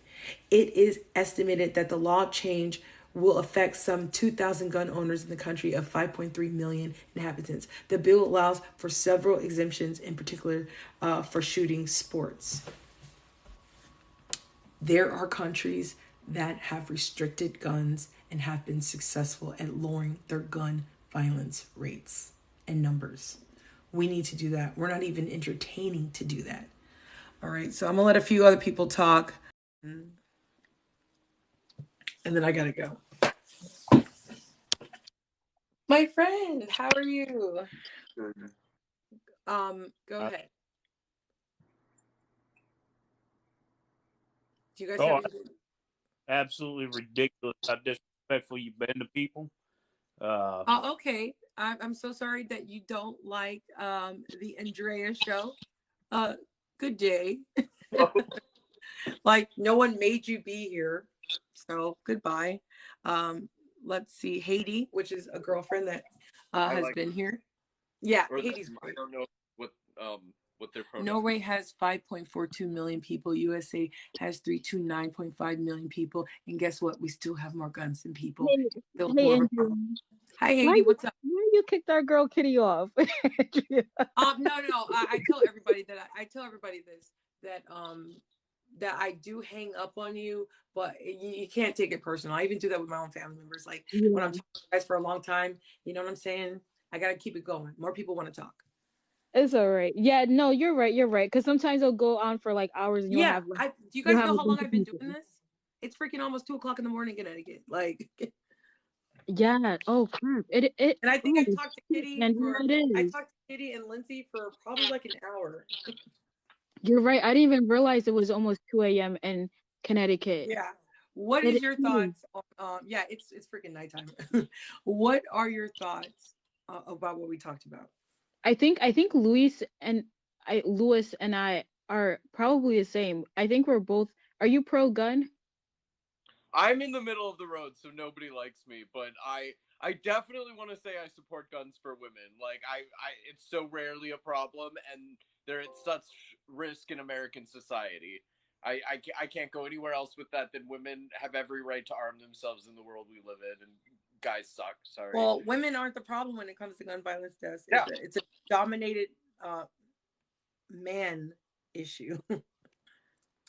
Yeah, I think for myself, because I was listening to you, Andrea, and like I understand that you're fearful of everything. Like, I'm from Connecticut, you know that, and like how Kitty said, like I'm graduating. I'm 24, so like when Sandy Hook happened, I was in middle school, and I happened to actually not be in school that day because I was going to therapy, and so I had to leave actually early, and so like. I remember the fear that like my mom had for Sandy Hook. I remember the aftermath of Sandy Hook and having to do all of the like the gun controls, and like we all had to see the school therapist or whatever. Like, we had to go through a lot, like, and also like afterwards, like many when things happen with guns, like mass shootings afterwards, like we are seeing right now, there's a bunch of false kids will call and threaten a gun, like a gun attack or whatever, a shooting attack. because it ramps up people's want to do it and want to do those things. So like I understand, I remember all of that happened throughout that, and then also 4 years afterwards when it was just happening nonstop. I remember all of that. And here's the thing, I'm still pro gun. I'm pro gun control, but I'm still pro gun. I still believe that women should have the right to carry a gun legally. I still believe that anybody should have the right to carry a gun legally. I think that there should be a control on um who's able to do it, and the you're all supposed to get some sort of mental health care and all those other things. But I don't think guns are honestly the biggest problem that we have in the United States. Like I don't think that's the biggest problem. And I think if we can take care of, that's actually not true. Gun laws, it's a fact, Katie. It's yes, a fact. but it's school a public shooting, crisis, and it is an issue. So yes, we can't make things up. It's a problem in our country. Andrea, but school shootings is the result of the lower health care that we have, and not taking care of people's mental health, and not addressing that mental health aspect. If your house or your body even was dirty, would you not clean it? I don't know. If your house, this is called an analogy or an analogy, if you will, or a parable, if you will. If your house is dirty, it's a freaking mess. There's an infestation, mold, there's bugs, critters. What do? If your house is infested with something? Are you saying that the gun? I want to say, to hit the middle of the road on that argument, you don't burn the house down. You can solve the problem. Exactly. That is true. So the answer is you abate it. No, because getting rid of guns would be burning the house down. Your house, when you can meet in a middle road. That's what Lewis is saying. Listen, if your house is infested with mold or termites, this is a problem. You're in your house. You're supposed to be there. You can't live with toxic mold. You could breathe it in, you can get sick. You can't live in your house with a whole bunch of bugs. That's disgusting, right? You can't live in your house if it's flooded. You would need to abate the issues. In fact, most people want these things abated before they buy it. So therefore, if you have a country that has an infestation with anything, while people are trying to live here and be safe, the issue would need to be to resolve it and remediate it. What would you need to do? You would need to abate the toxic mold. You would need to abate the issue to get rid of it. If your body has mucus, like I'm coughing up right now, what would you do? You would need to get it out. Taking the problem out of the scenario is a extreme solution. It gives no possibility for the infestation to infest further. We are, though. We're living in a new era, and we're gonna have to face the fact, even though I've heard a lot of people that do it, that we have 3D printers, and a lot of technology is evolving. You love that 3D printer. Well, I don't use them, but and I've heard that they do not make good parts. But there's better ones. I mean, you can invest. But that's a whole new field. If you have an infestation, would you say if you have an infestation? Okay, if you have an infestation of something, do you say, "Well, I'm going to patch it up," or I'm going to maybe just go around you it? get rid of and you take care of the infestation, but you don't burn down the entire system. Like you can fix. I had a gun house crimes by taking that care had of more bugs than me and my family members. I would burn all the damn bugs. I'd call the exterminator. I say, "Get this shit out of my fucking house." Yeah, but Andrea, so the problem that you have is you don't want your child to be living in a world where there's the possibility of a gun or getting shot. And I agree with you, and I don't think anything. But Andrea, hold on one second. Guess what? Also you, and guess what? Also other people's kids. And guess what? Also people at movie theaters. And guess what? Also people at the malls. And guess what? Everyday people in this country. I would love for everybody to live in peace, knowing that people can't just pop off with their freaking guns. I want to know that our police would have enough time, if they had a knife or any other object, to get to them and possibly save other people's lives. The mere fact that these kids are having easy access to assault rifles or semi-automatic rifles that are killing kids very quickly and very deadly is a problem. Have you I think have you seen this alert system, Andrea? The what? So I think it's an acronym, ALERT, and I hope I'm getting it right. But it's this new thing they're trying for 911 response for schools, and what it does is it automatically like activates a bunch of cameras in the building that otherwise aren't necessarily functioning, and then the operator pin tracks the perpetrator throughout the event. And I think that. They've carved about it. They've been running scenarios in a dummy site. But I think they've carved about 60% off of the moment from start to end, I guess, to use TikTok appropriate language. But yeah, it's very effective, and there's a lot of technology that will help. Also, here in the Twin Cities, we have gun spotting technology that pinpoints it through, I guess, some sort of trigonometry through the sound waves. So, and that really does help response time. That sounds like a solution to me. The very core of gun violence and domestic violence and in the household, and that is something that like you want to. I mean, we need more outlets. We need more therapy for people, and one of the reasons it's picked up, and I followed a lot of the local stuff particularly. But the coronavirus, like everybody's been cooped up, and it creates very stressful situations, especially for people with smaller living dwellings and more people in them. Yeah, and so Lewis, and that's where I was getting at, is that like domestic violence, suicide, all of that, like taking away guns is not taking care of the problem. You're just taking care, all you're doing is taking care of a symptom of a problem. If you want to get rid of cancer, you don't take care of the symptoms, you get rid of cancer. You have to attack the actual place where cancer is. And so like when it comes to gun violence, taking away a gun doesn't take away domestic violence, doesn't take away suicide.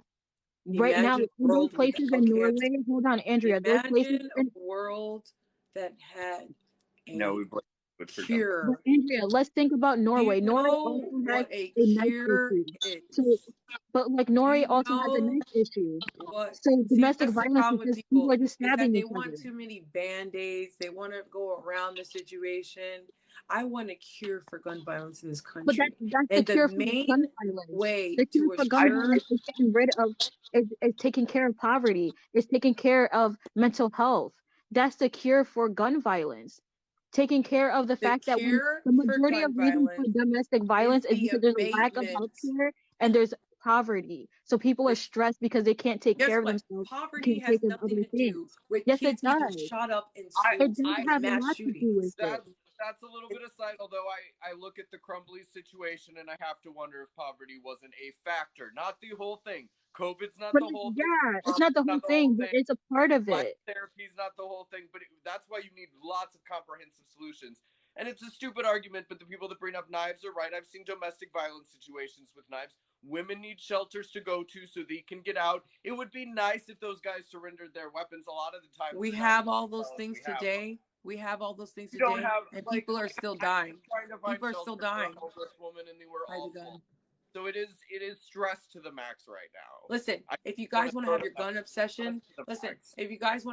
obsession, after we ban the guns, I'm not like right. But what I'm saying is, there needs to be a period of time in this country where we can reset and regain our rights back. Finding all those guns. Listen, not having guns makes us victims to the government. Can I tell you this? How do you expect that? The police doesn't even like Black people. How do you expect us to protect ourselves if the only people that have guns is the militia that doesn't even like the Black and poor people? Well, guess You're what? taking away guns from I people think that as a black victim people. to the No, government. let me tell you this, and I really mean this with all my heart. I think black people in this country need to work harder in society with Work harder trying how? to get our communities back together. There's too much crime going on in our communities. There's too Our much crime communities because of poverty. I don't give it.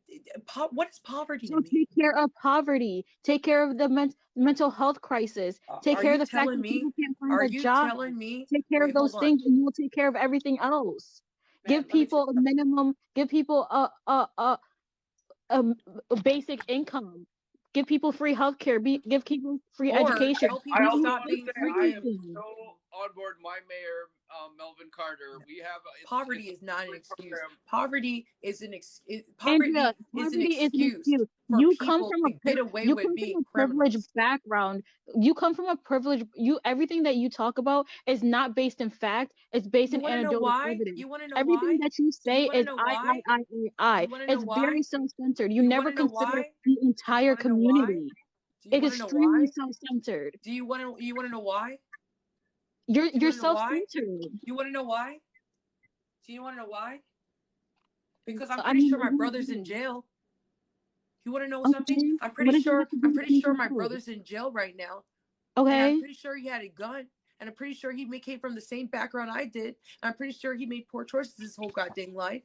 I'm pretty sure that he could have done a lot of things different, but he didn't. And now he's in jail for a long freaking time. Guess what? I chose a different path. I choose to work every single The day. fact that I you have to chose make that to pick decision men in my life is that had good it careers and made prudent choices. Guess what? I'm sick and tired of black people saying, "Well, I'm part of poverty." No, you're not.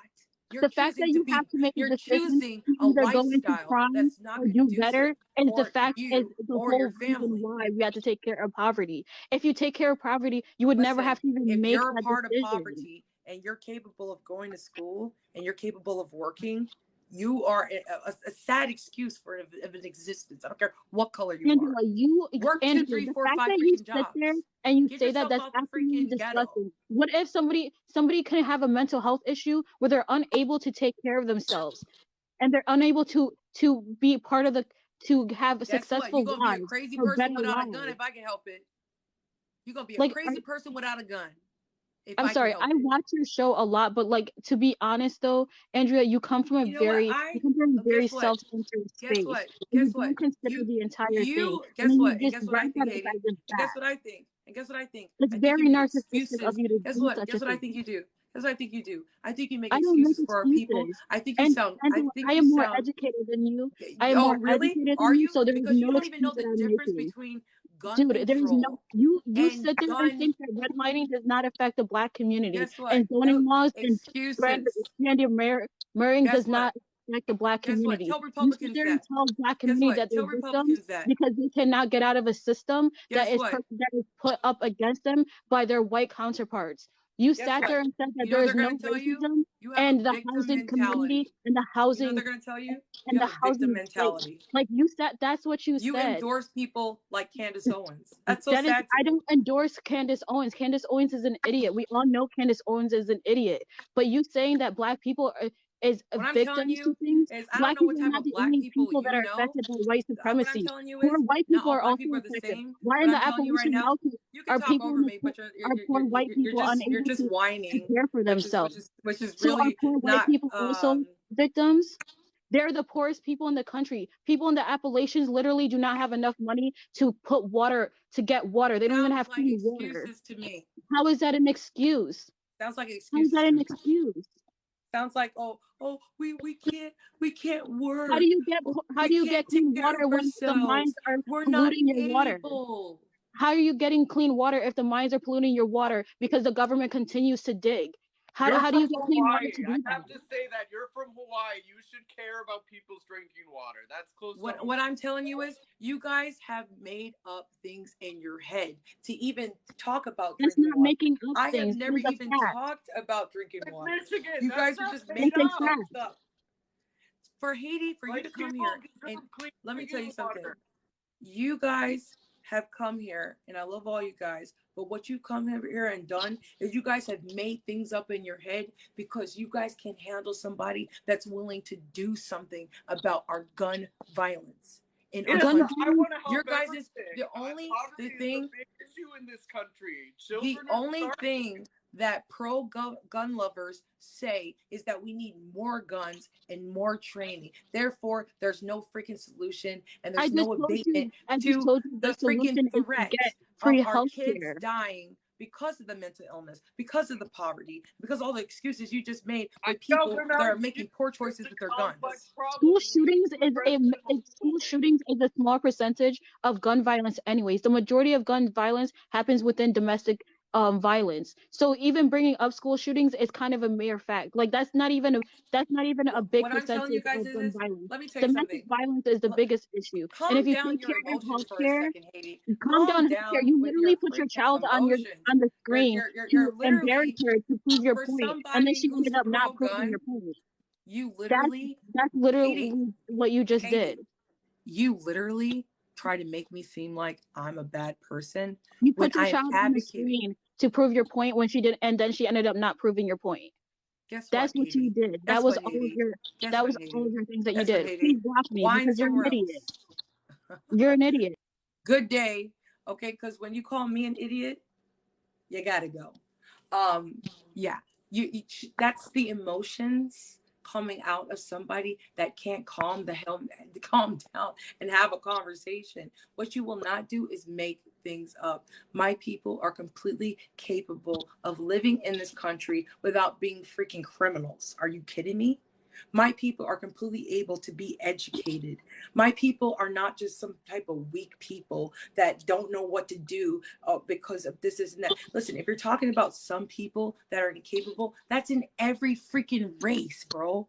That's literally in every single race. White people have poverty, but what the hell does it have to do with black people killing other black people due to proximity? So don't you think if you don't have a gun, you probably wouldn't kill other black people? And then when I tell people that black people are dominating homicidal rates in this country, you know what they tell me? They say, well, that's not really true. That it's all made up.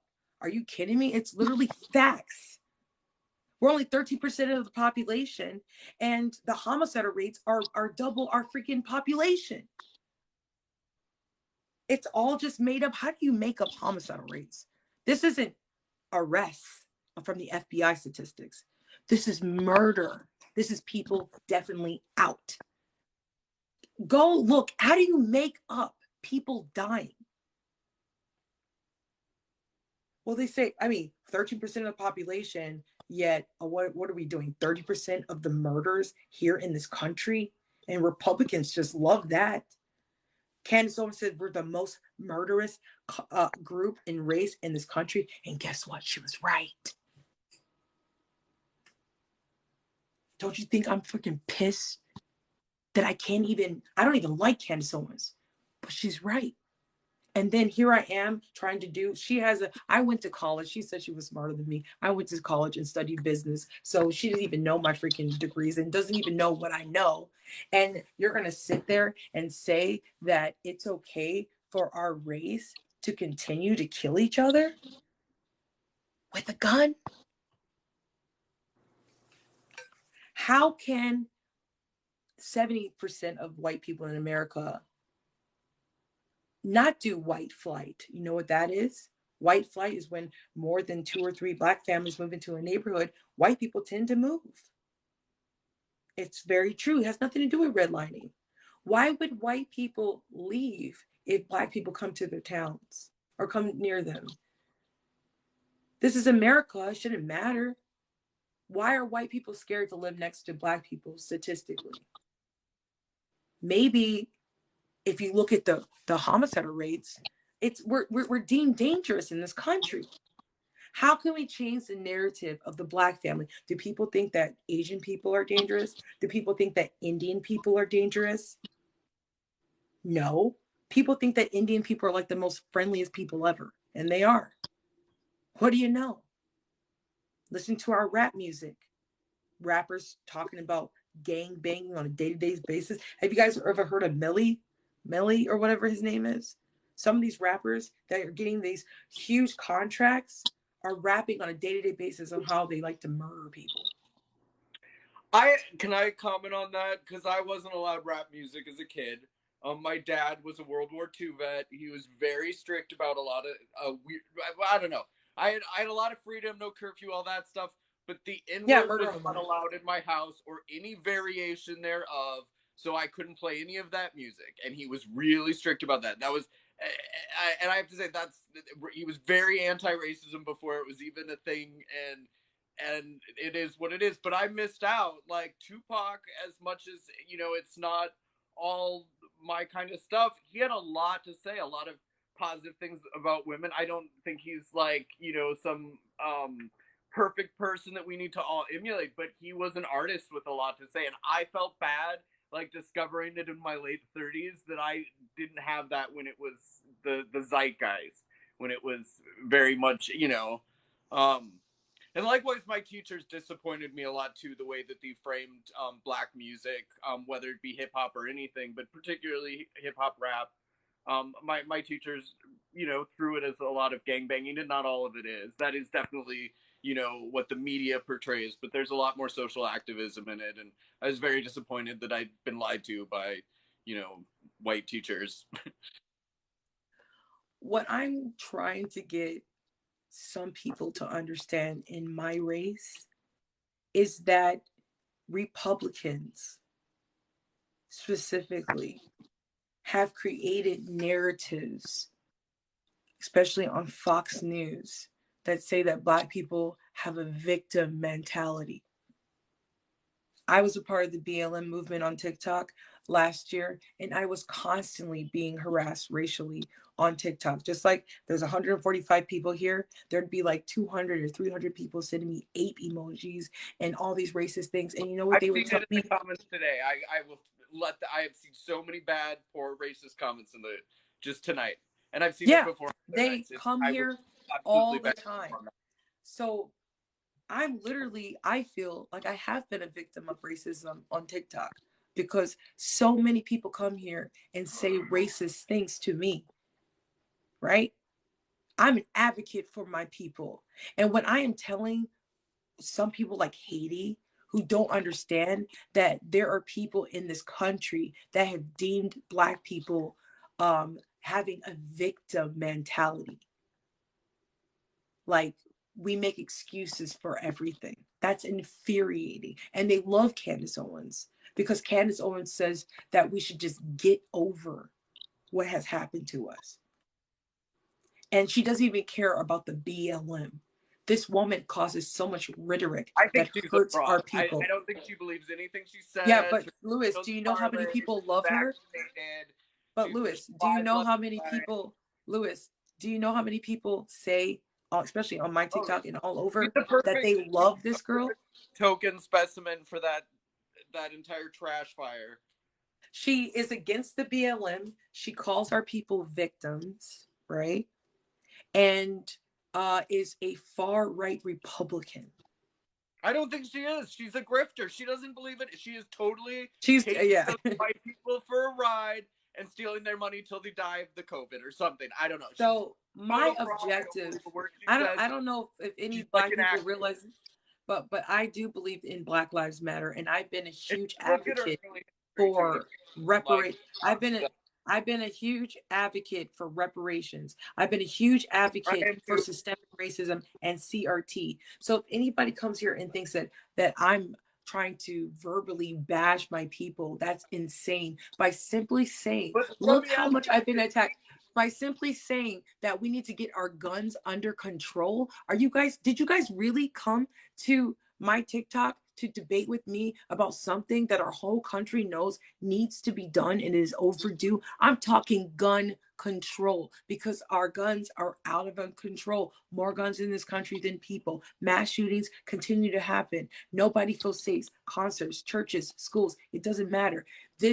Our guns have gone out of control. Mental illness at high rates. I've come here to say we need to start marching, protesting, doing everything possible to get these stricter laws in place, getting these guns out of felon hands, out of criminal hands, and out of these mentally ill kids' hands, making sure that people lock up their guns. And you guys come here and have attacked me for saying control your freaking gun. I absolutely have not. If I have, I know you haven't, Louis. Anything I've said. I do want to say though, Haiti, you know, you talked about reparations. I'm for helping all poor people. Like if it's Black specific, because that's the needs of the community, I'm fine with those specific programs. I want programs for a lot of poor people, and I'm very proud of my mayor. 500 families get a small benefit every month, and it really makes a difference in their lives. And I'm fine with it. I can afford the taxes of living downtown. Somebody said no reparations. Yeah, it's freaking amazing to me. I want to support that. I don't think we need your reparations, because I have said this many times. I think Black people need to work for themselves. When Asian people come here from China or India, actually, I have an Indian friend here that is very popular here on TikTok, and he says that like all everybody in his family has like high degrees. Okay, can I back up, because there is with immigrants, it's very interesting. I guess a lot of like Cantonese, Shanghainese, and so forth in the 80s, about up till there. To some extent, like some people are very, very heavily financed when they come here from other countries. Like, yeah, like India, like Indians. But India and China are like the people that come here from India and China. Some are, but some of them are very well supported by rich families. You know, that would probably some families put me to shame. Like, you know, so there is that. Likewise, I studied in Cameroon, and I was like being in the French department too. I was friends with a lot of African, not Black American, but African students. They had significant financial means coming here from abroad. Like their parents were connected to the government, or like had like great. They're bringing their best. Africa has wealth. But Black America needs more help, and I appreciate that. I just want to answer this real quick, Louis. It says, "Why are you a Democrat? You sound like a conservative." You know what? I hate to say this. I am a registered Democrat, but the more I talk to my people, I do seem to have more conservative views. Democrat. To be honest, I'm kind of disgusted with people. Like if you guys didn't know this, I'm from Honolulu, Hawaii. I am different. I'm from an island, and I'm culturally different than a lot of Black people that grew up in the mainland. We call it the mainland. I've had a complete culture shock. I did not say Black American is different than African American exactly. I was talking about African Africans. Some of them may have gone for American citizenship since then, but when I went to school with them, they were from Africa. They had citizenship. You want to know why I blocked Haiti, Kitty? Because she called me an idiot. And you know what? That's really disrespectful. That's really taken on. Did I call anybody an idiot? Did I insult anybody tonight?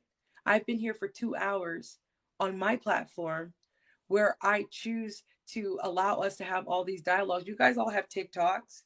If you want to go ahead and have those debates, and have those debates. But what you don't do is call people idiots. I work very hard not to insult people. I might talk passionately about these subjects, but I don't insult people and call them names. So that was a very immature move. And yeah, you get blocked if you come out of pocket like that. Not when I sit here and I listen to you guys, when I don't even agree with you guys. I mean, wouldn't it be great if I could have a TikTok where I'm talking to a whole bunch of people who are anti-gun and talking about real solutions instead of arguing with people about gun control? That's freaking ridiculous. I think if you argue gun control, there's something like wrong with you. Like nobody, like if you want to argue guns being banned, okay, now I get what you're doing. Are there any other writing, Andrea? Yeah. What I don't get, there's just so many people, and I'm getting kind of like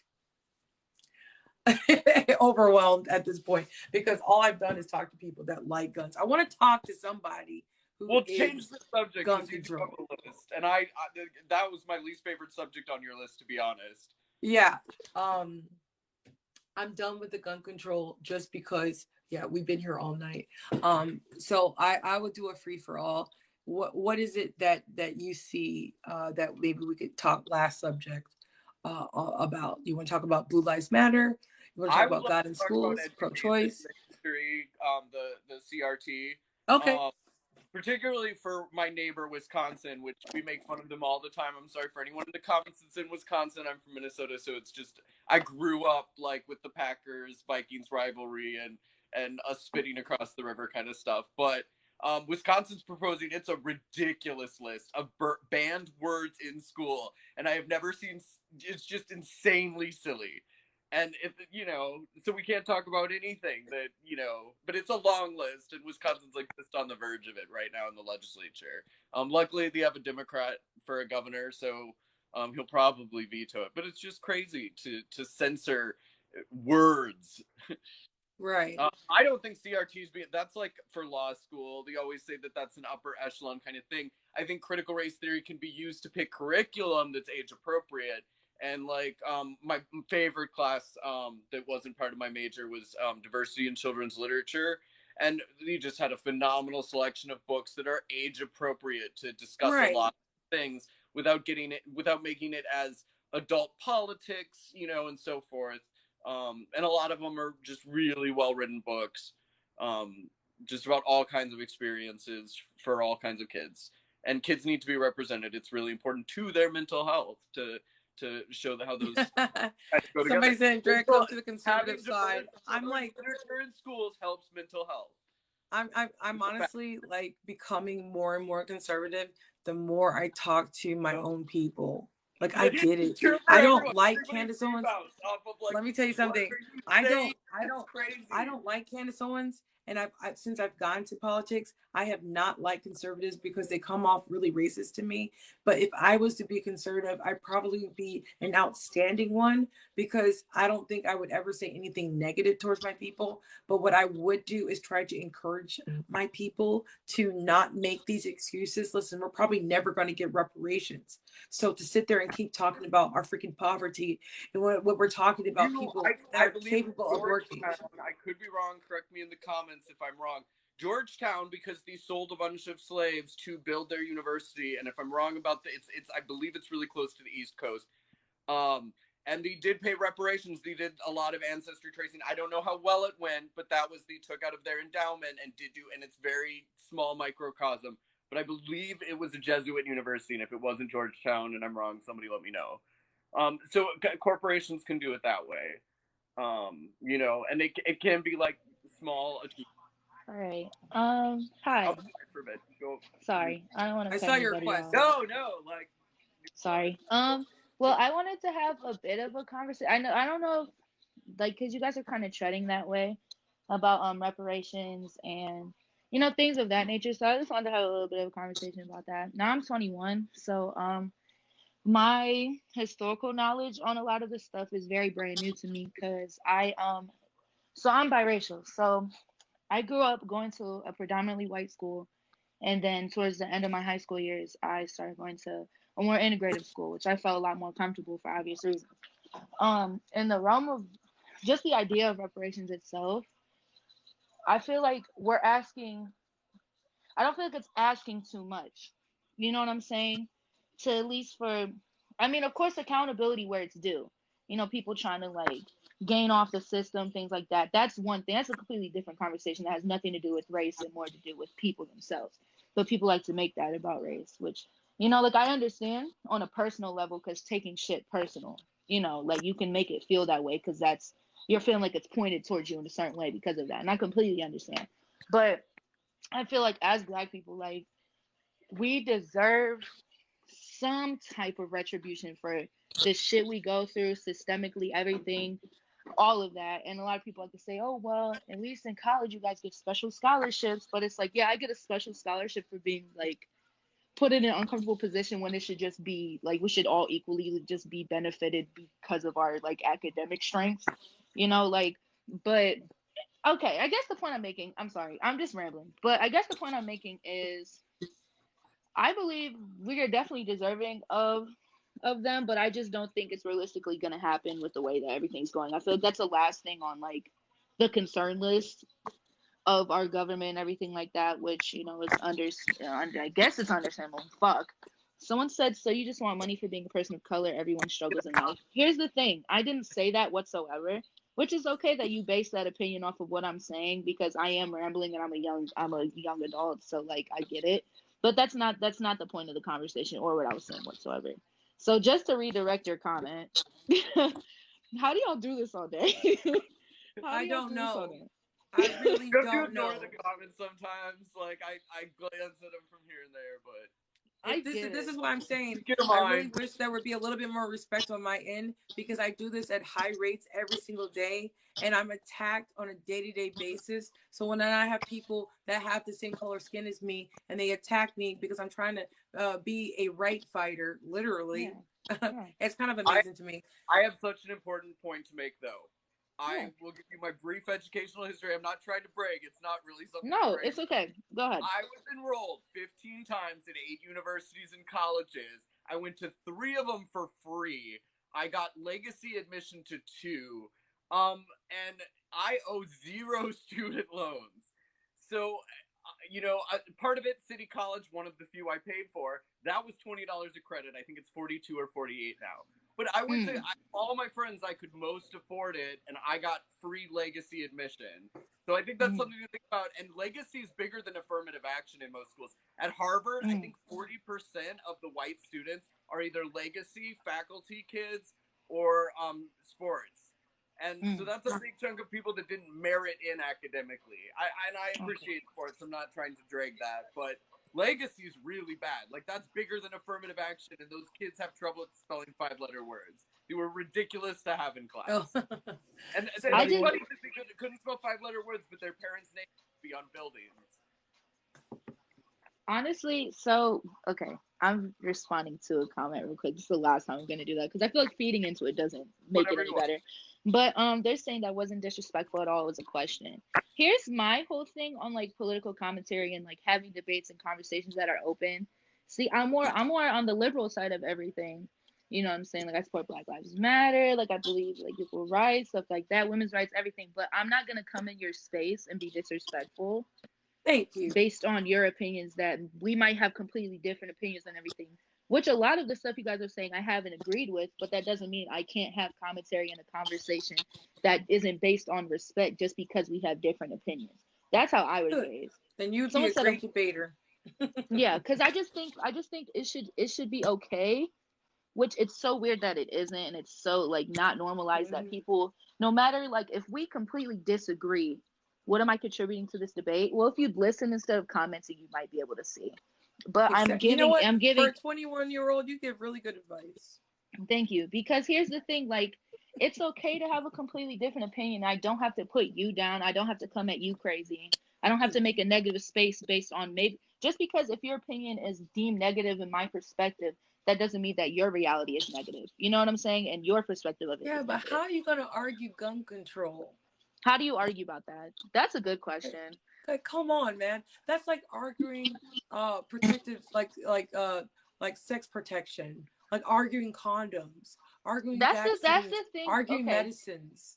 Yes. Like, really? And the idea of gun control, here's the thing. Here's my very, very, very liberal opinion of gun control, which I don't know if this is going to be a popular opinion. I don't know. Coming from somebody in that perspective of mind, I believe that as much as, like, guns fucking suck in these predicaments that we get in based on the weaponry is fucking terrible. Honestly, I feel like we need them more than we don't for protection purpose. I know. It fucking sucks. I hate having this perspective. I'm so young. I wish I didn't have this perspective. I wish I wasn't scared for my life going out and everything. You know what I'm saying? Like, that's the reality of it. And being a woman had nothing to do with anything else, but not even being a woman, just being a human being in America, especially where I live. Sadly enough, guns are the only thing that make me feel safe in my home. Wow. You know, and like it sucks. And you know what that tells me? That you need more protection.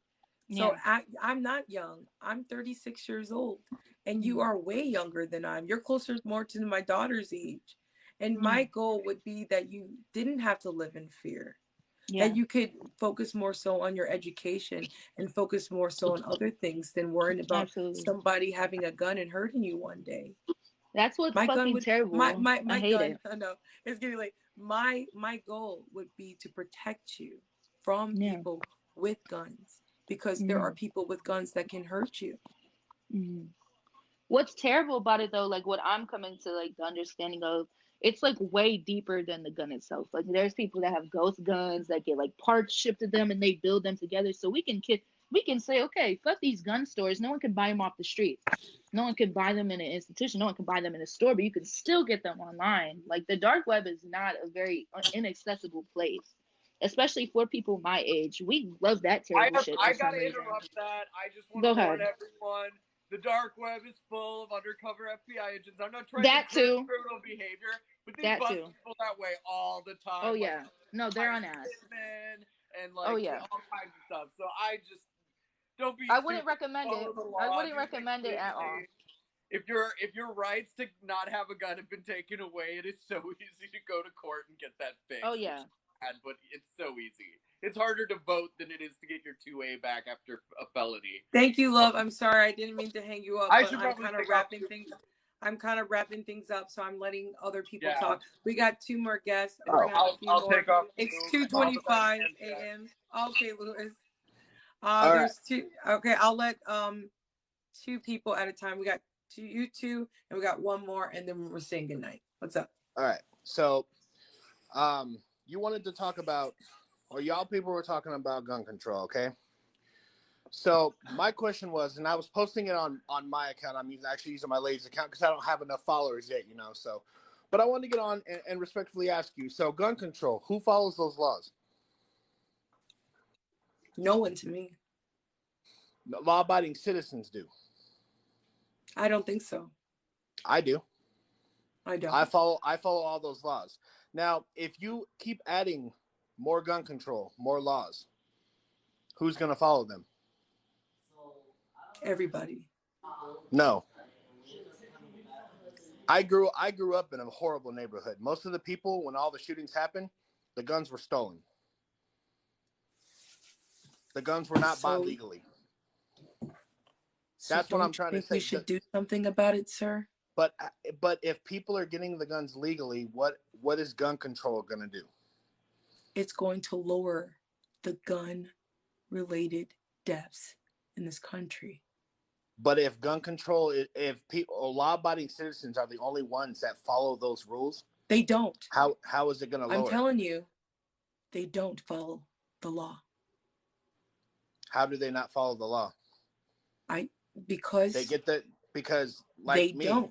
That'd be like you saying that I don't.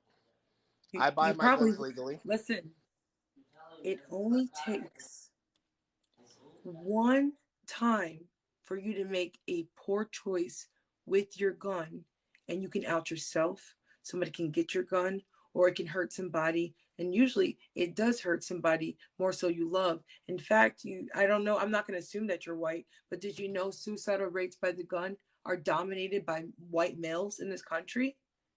You're more than likely statistically, instead of using that gun for protection, you're going to use that gun on yourself. Okay, and I wouldn't. I'm sorry, I would never want that. I'm not going to deny but statistically, but that's what they say. But now let's bring it on the other hand. The other hand, you also got this. Us having all these guns. White men are dominating suicidal rates, you guys. I don't know why you guys don't know that. Us having all these guns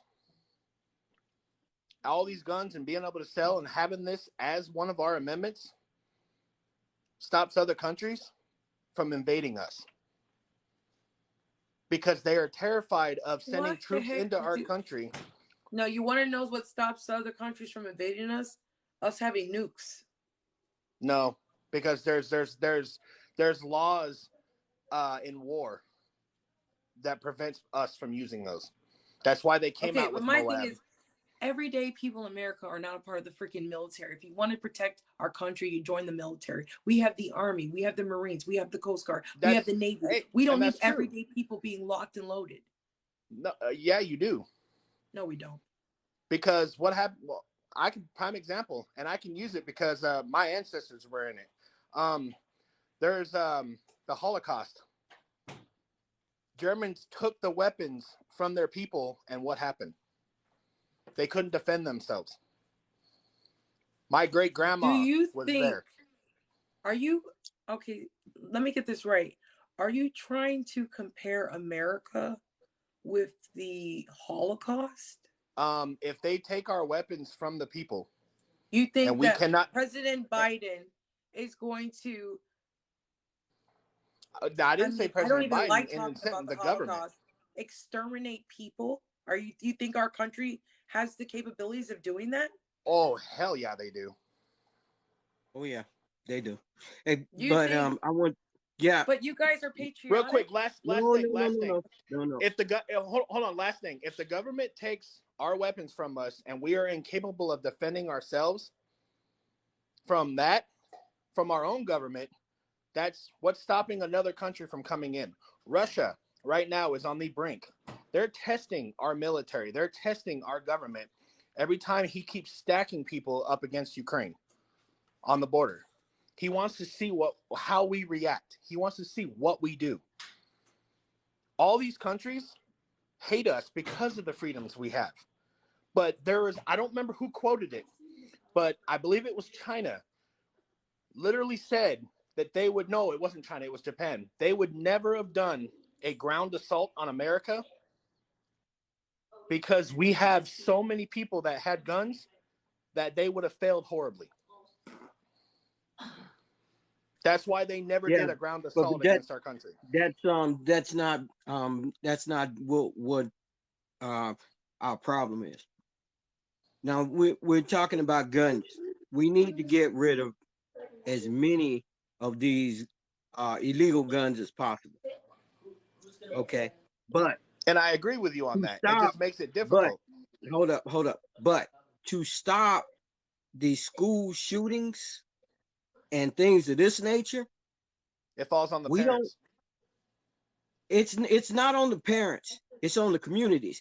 But what we need to do is we need to start out by going to these communities and asking for the illegal guns. Okay. If you take the guns that are legal out of the neighborhoods, the criminals are going to know that there's no guns in the neighborhoods, and they're going to take over city blocks entirely, because the only people with guns are the people who legally own them, and they don't know who they are, so they're scared to just go barging in houses. But when you take all the guns, then those guys who have the illegal guns are just gonna bust in your door and do what they want to. Okay. Yep. But that's not the problem. Everybody's missing the real problem. The real problem, and my dad, who spent 26 years in corrections, and he was deputy warden in the prison system. Okay, he pointed something out to me about the shooting in the church. And what he said was this: in that church, there were 13 or 14 people. One man came in there and shot all those people. But he said that's not so, so he shot a bunch of people, yeah.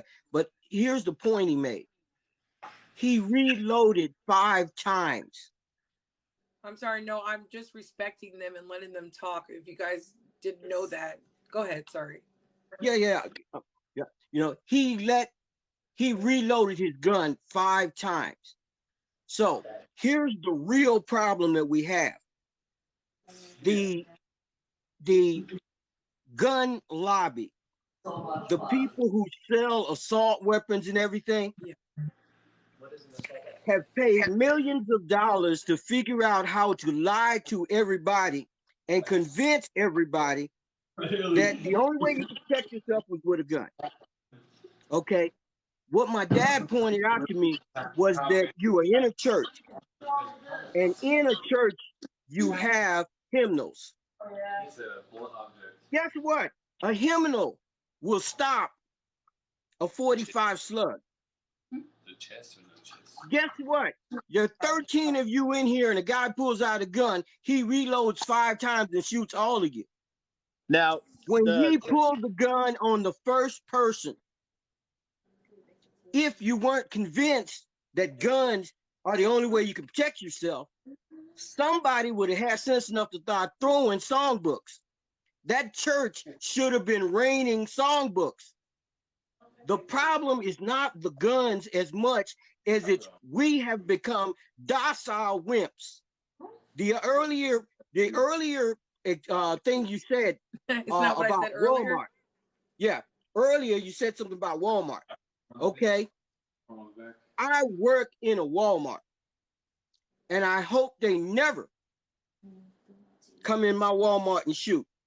But I'm going to tell you, if I go to another store somewhere else in another part of the world, okay, and somebody comes in there and starts shooting, I better be the first person they shot. And because without a gun, I am going to the nearest bottle section in that store, and I'm coming back loaded up with glass. And this dude is going to be ducking glass, and somebody will have the sense to jump on him. We are allowing guns to create these problems because we listen to this this gun lobby. Stop listening to the gun lobby. You don't need a gun to protect yourself. You just need. Didn't I say that? No, you just need the initiative. One thing though. I agree with you on that note. One thing, you were talking about that church shooting, all right? What about that church shooting where that gentleman walked in, went to start shooting, and those two people, one of them was literally carrying, came out and shot that guy. What would have happened if they would not have been there? Okay, but if they shot that guy, but again, like I said, if everybody wasn't, oh my God, there's a gun, run. That church, every place you go, when somebody starts shooting, that place should be raining bottles, books, everything. It shouldn't be. The perfect example I'll give you is I lived in Florida.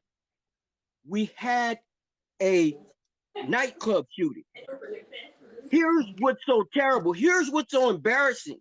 That was one of the times I was embarrassed to be an American. I'm going to keep listening, but I'm going to hang up my call. Wait. Let me just say this. 250 people were in that nightclub, and they all ran in the bathroom or laid on the floor and waited to die. He was 200 or more feet from some of those people. Why weren't you standing on one side of the dance floor while he's on the other side shooting somebody? Why weren't cell phones, beer bottles, knives, forks, plates, glasses being thrown at this guy? Okay, we need to go out here as a community and take back or report the illegal weapons that are out here. Yes. But we also need to stop being a victim. We need to, you walk down the street, you see somebody that's acting erratic, you snatch them up. You know, and when you have somebody come to your church, you never met them before, hug them.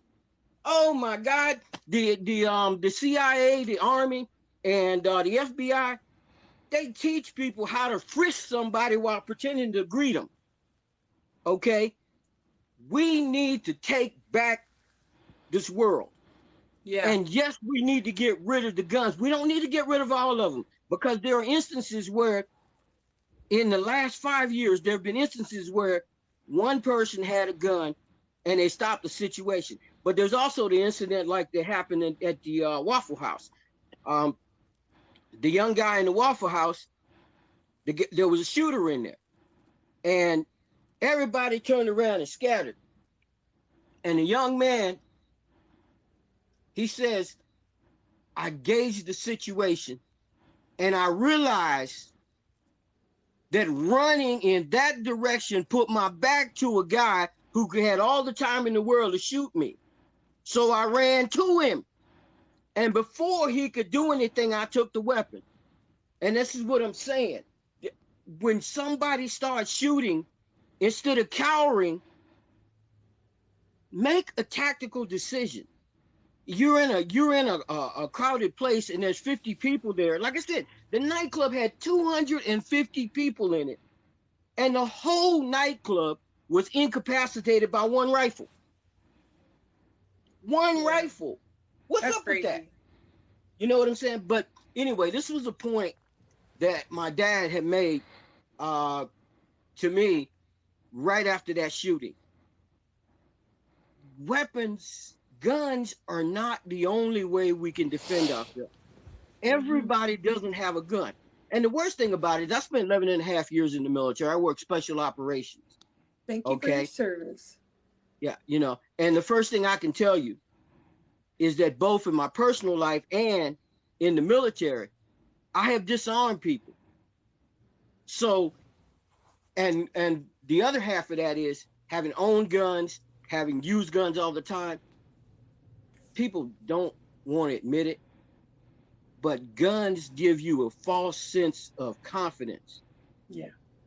You know, because once you pass 50, your muscle mass decreases by 17% every year. So a 65-year-old or a 70-year-old man walking around with a gun may think he's still on top of the world, and the gun will help him convince him he's still on top of the world. But the reality is that that gun can be taken from him. Exactly. And that's the same thing with women. You know, and that's the thing. Exactly. It's the same thing with women. Okay. You need to be able to protect yourself with or without a gun. Yeah. If you want to carry a gun, the only option to protect yourself. Right. If you want to carry a gun, you carry a gun, but the gun should be your last option. It should be your last one. You know, it should be your last line of defense. Can you 1 second, Cyber Ghost, are you there?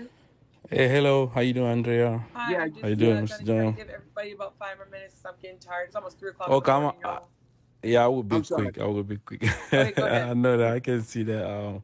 Yeah, first of all, Andrea, I'm with you on one point when you say that we should have some type of a comprehensive deal or gun control, which I'm with you. And secondly, the guy who was on your live first saying that we have a gun because how about if a Russian trying to invade the United States? Me, I'm foreigner. Do you think there is a country in this world who can invade the United States? I don't think so. So that thought is right. That's it's like so extreme. It's not American. Thinking that like another country can invade United States.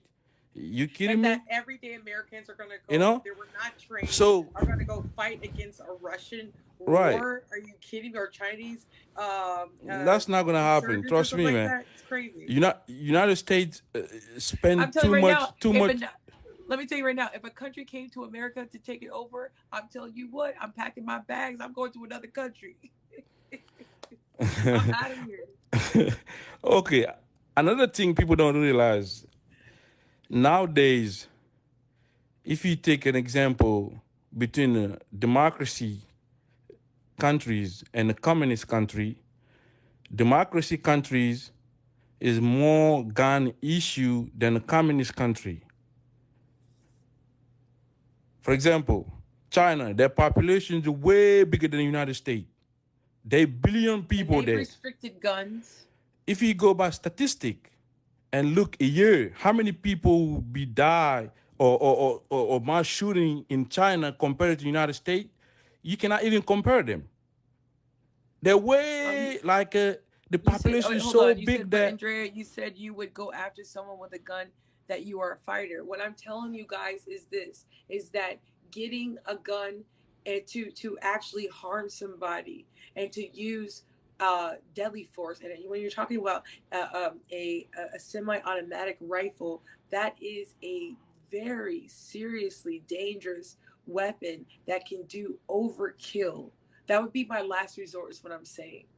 I don't have a gun in my house. I don't have a gun ever. I don't need a gun. There are other ways and means of protection. Locking your house, calling authorities, using different exit plans. Like our friend here said, you can grab objects in your house that will protect you. There are other things in your house that you can grab, like a knife. You can barricade the door so people can't get in. How the hell, if you're kicking a door open, you're going to get in with my whole dining room table in front of the door? How are you going to get there? But the minute you get there, I have a plate or something or a pot, and I slap you in the head with it. Or what if I use pepper spray? I have thought about getting pepper spray, or freaking get a BB gun or a rubber bullet. The problem is you guys are getting assault rifles, semi-automatic rifles that are not even giving people a chance to live. That's crazy. And another point I was trying to make is that people who own a gun, I don't have anything against them, okay? First of all, United States, if you check their history, Second Amendment for U.S. citizen, it was to own a gun against the government.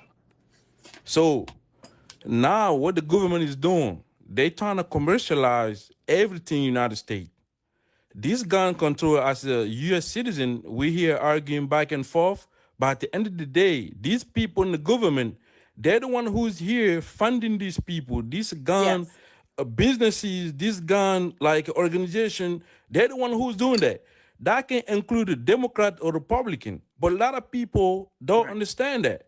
They're trying to manipulate you the are population. the only person. Can I say this to you? You are the only person out of freaking 3 hours I've been sitting here that actually brought information. Besides you, you did too. Don't get me wrong, but you actually brought actual like political freaking information instead of emotional banters about why they think that they're gunsmen. You are absolutely freaking right. And right now, California just enacted a law that says that the citizens can sue these manufacturers who are selling these ghost guns. Which who the heck wants ghost guns? Like nobody Definitely. cares. And I was like, yeah, and a gun, we don't really need ghost guns and a semi-automatic rifles. I've only had people come here and talk about how much they love their freaking deadly weapons. Like you don't need your semi-automatic rifle. That thing needs to be banned immediately. It does a lot of freaking damage in this country. Ugh. because United States government,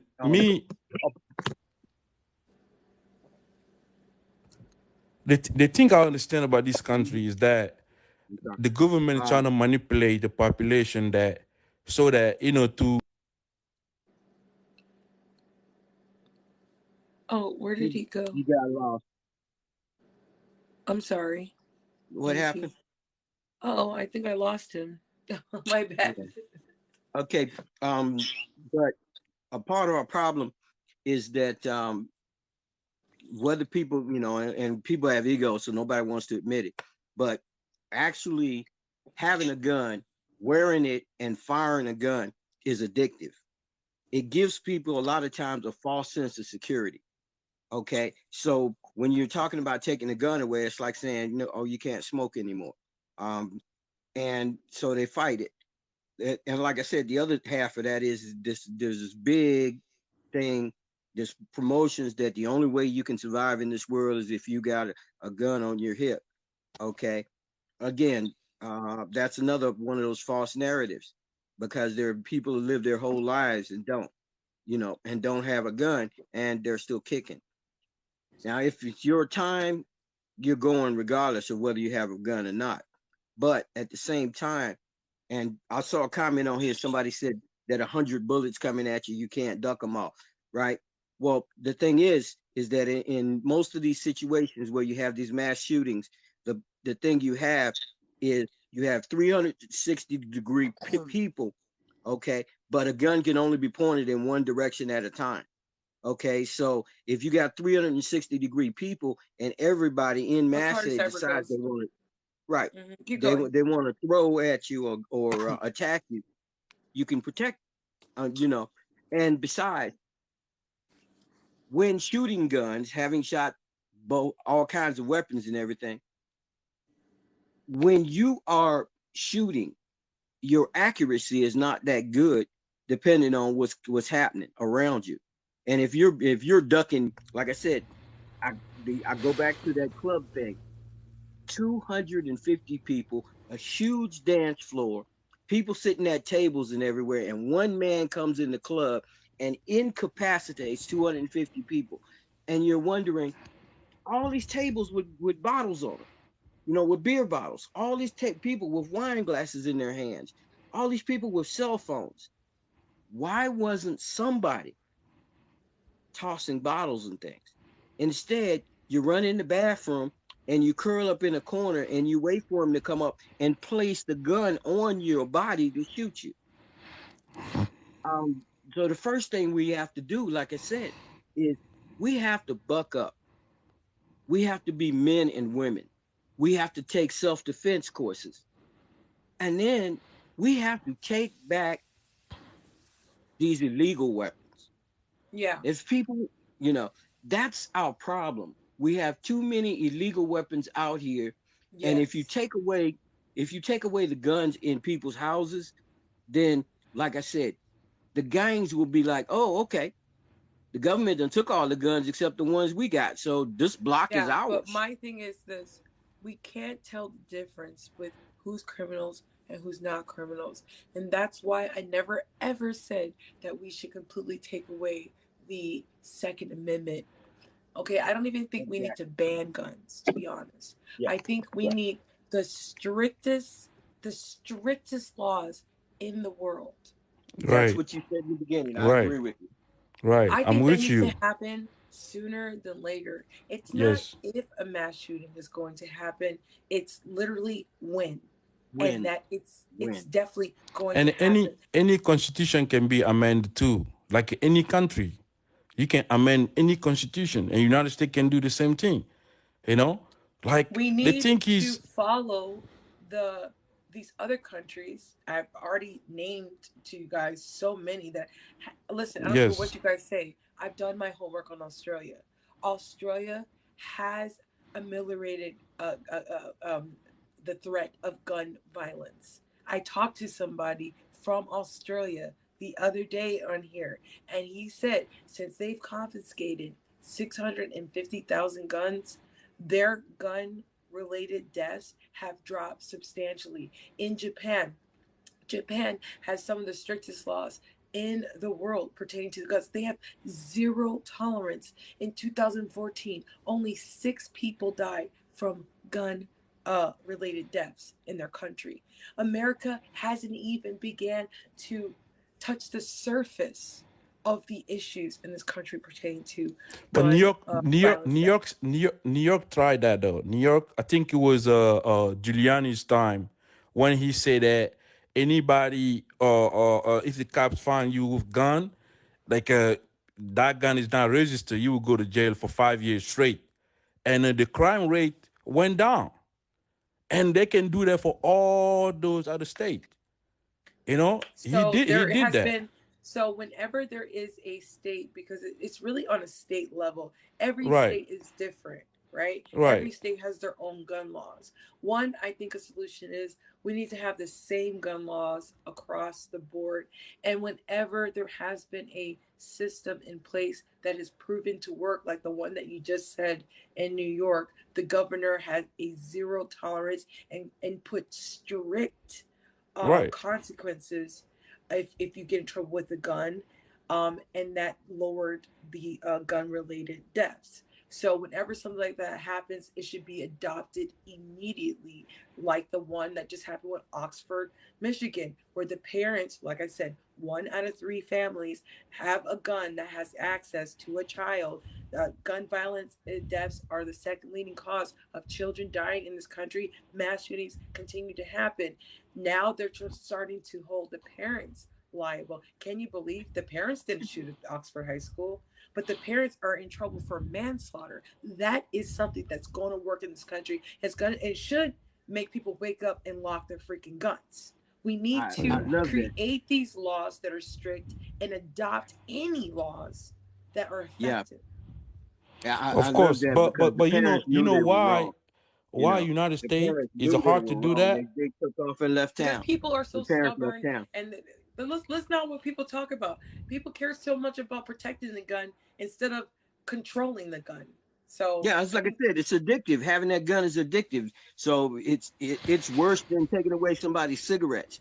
Hey, because What type of part people of my say, "Oh my images. God, if I'm gonna use my guns on the government if they try to take my guns"? It's like, Now, wow, you guys are government is freaking not even nuts. doing that. Government is doing different tactic. What is that Yeah. tactic? Is to go after those gun companies and ask them Yes, $1 million just to keep the company running. That's all. And Mhm. after that, they're gonna be between the population. They're gonna make everybody not trust each other. To think that, okay, I need to own a gun against my neighbor, or I need to exactly, go own a gun against other race. You know what I'm saying? But the government is here making $1 million behind our back. That's what they're exactly. doing.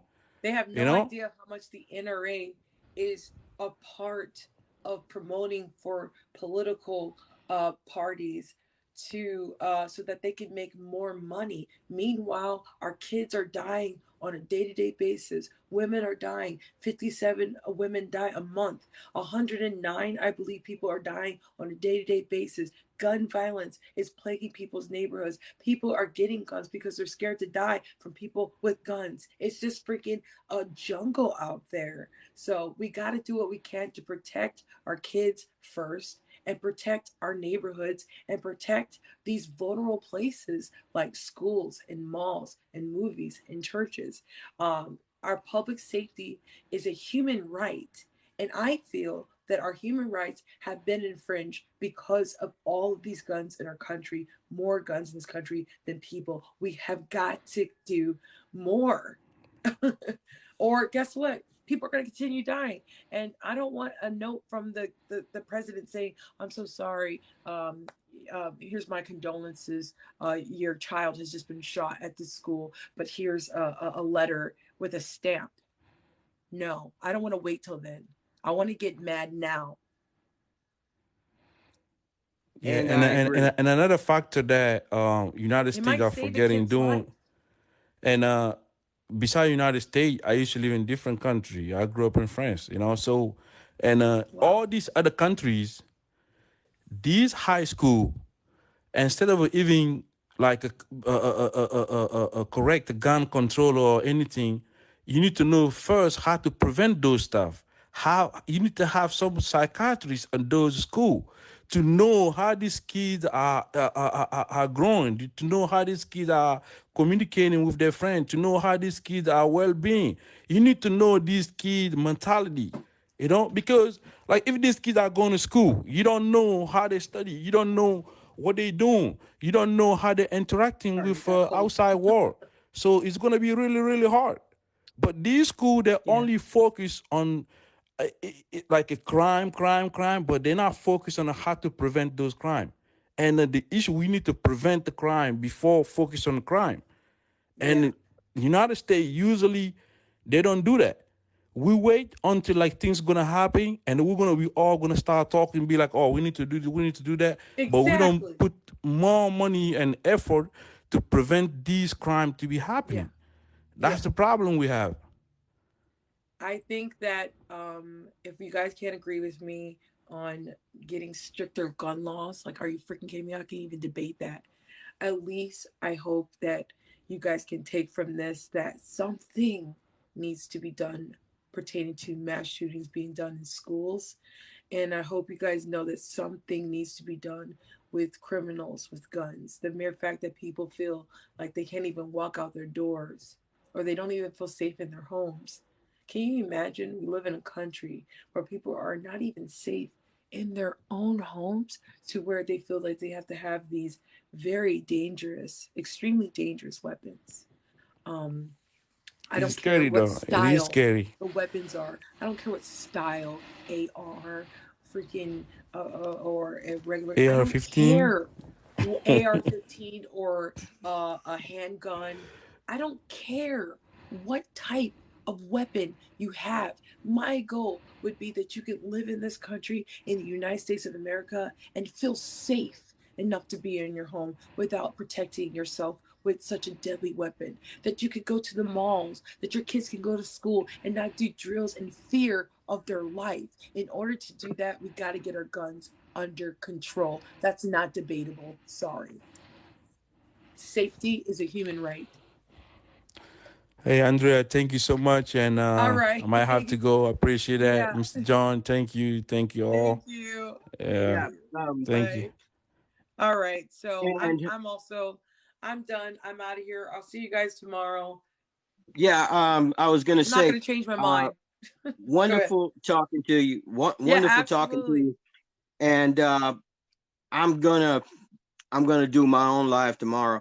All right, But everybody, go to yeah, his but live, what I was add him. Let me make sure I added you, so that I can say hi to you and be in your world, because let me tell you, in my world, it's just always nuts. All right, guys, I gotta go. Bye. Yeah, I got church tomorrow, so take care. Bye bye.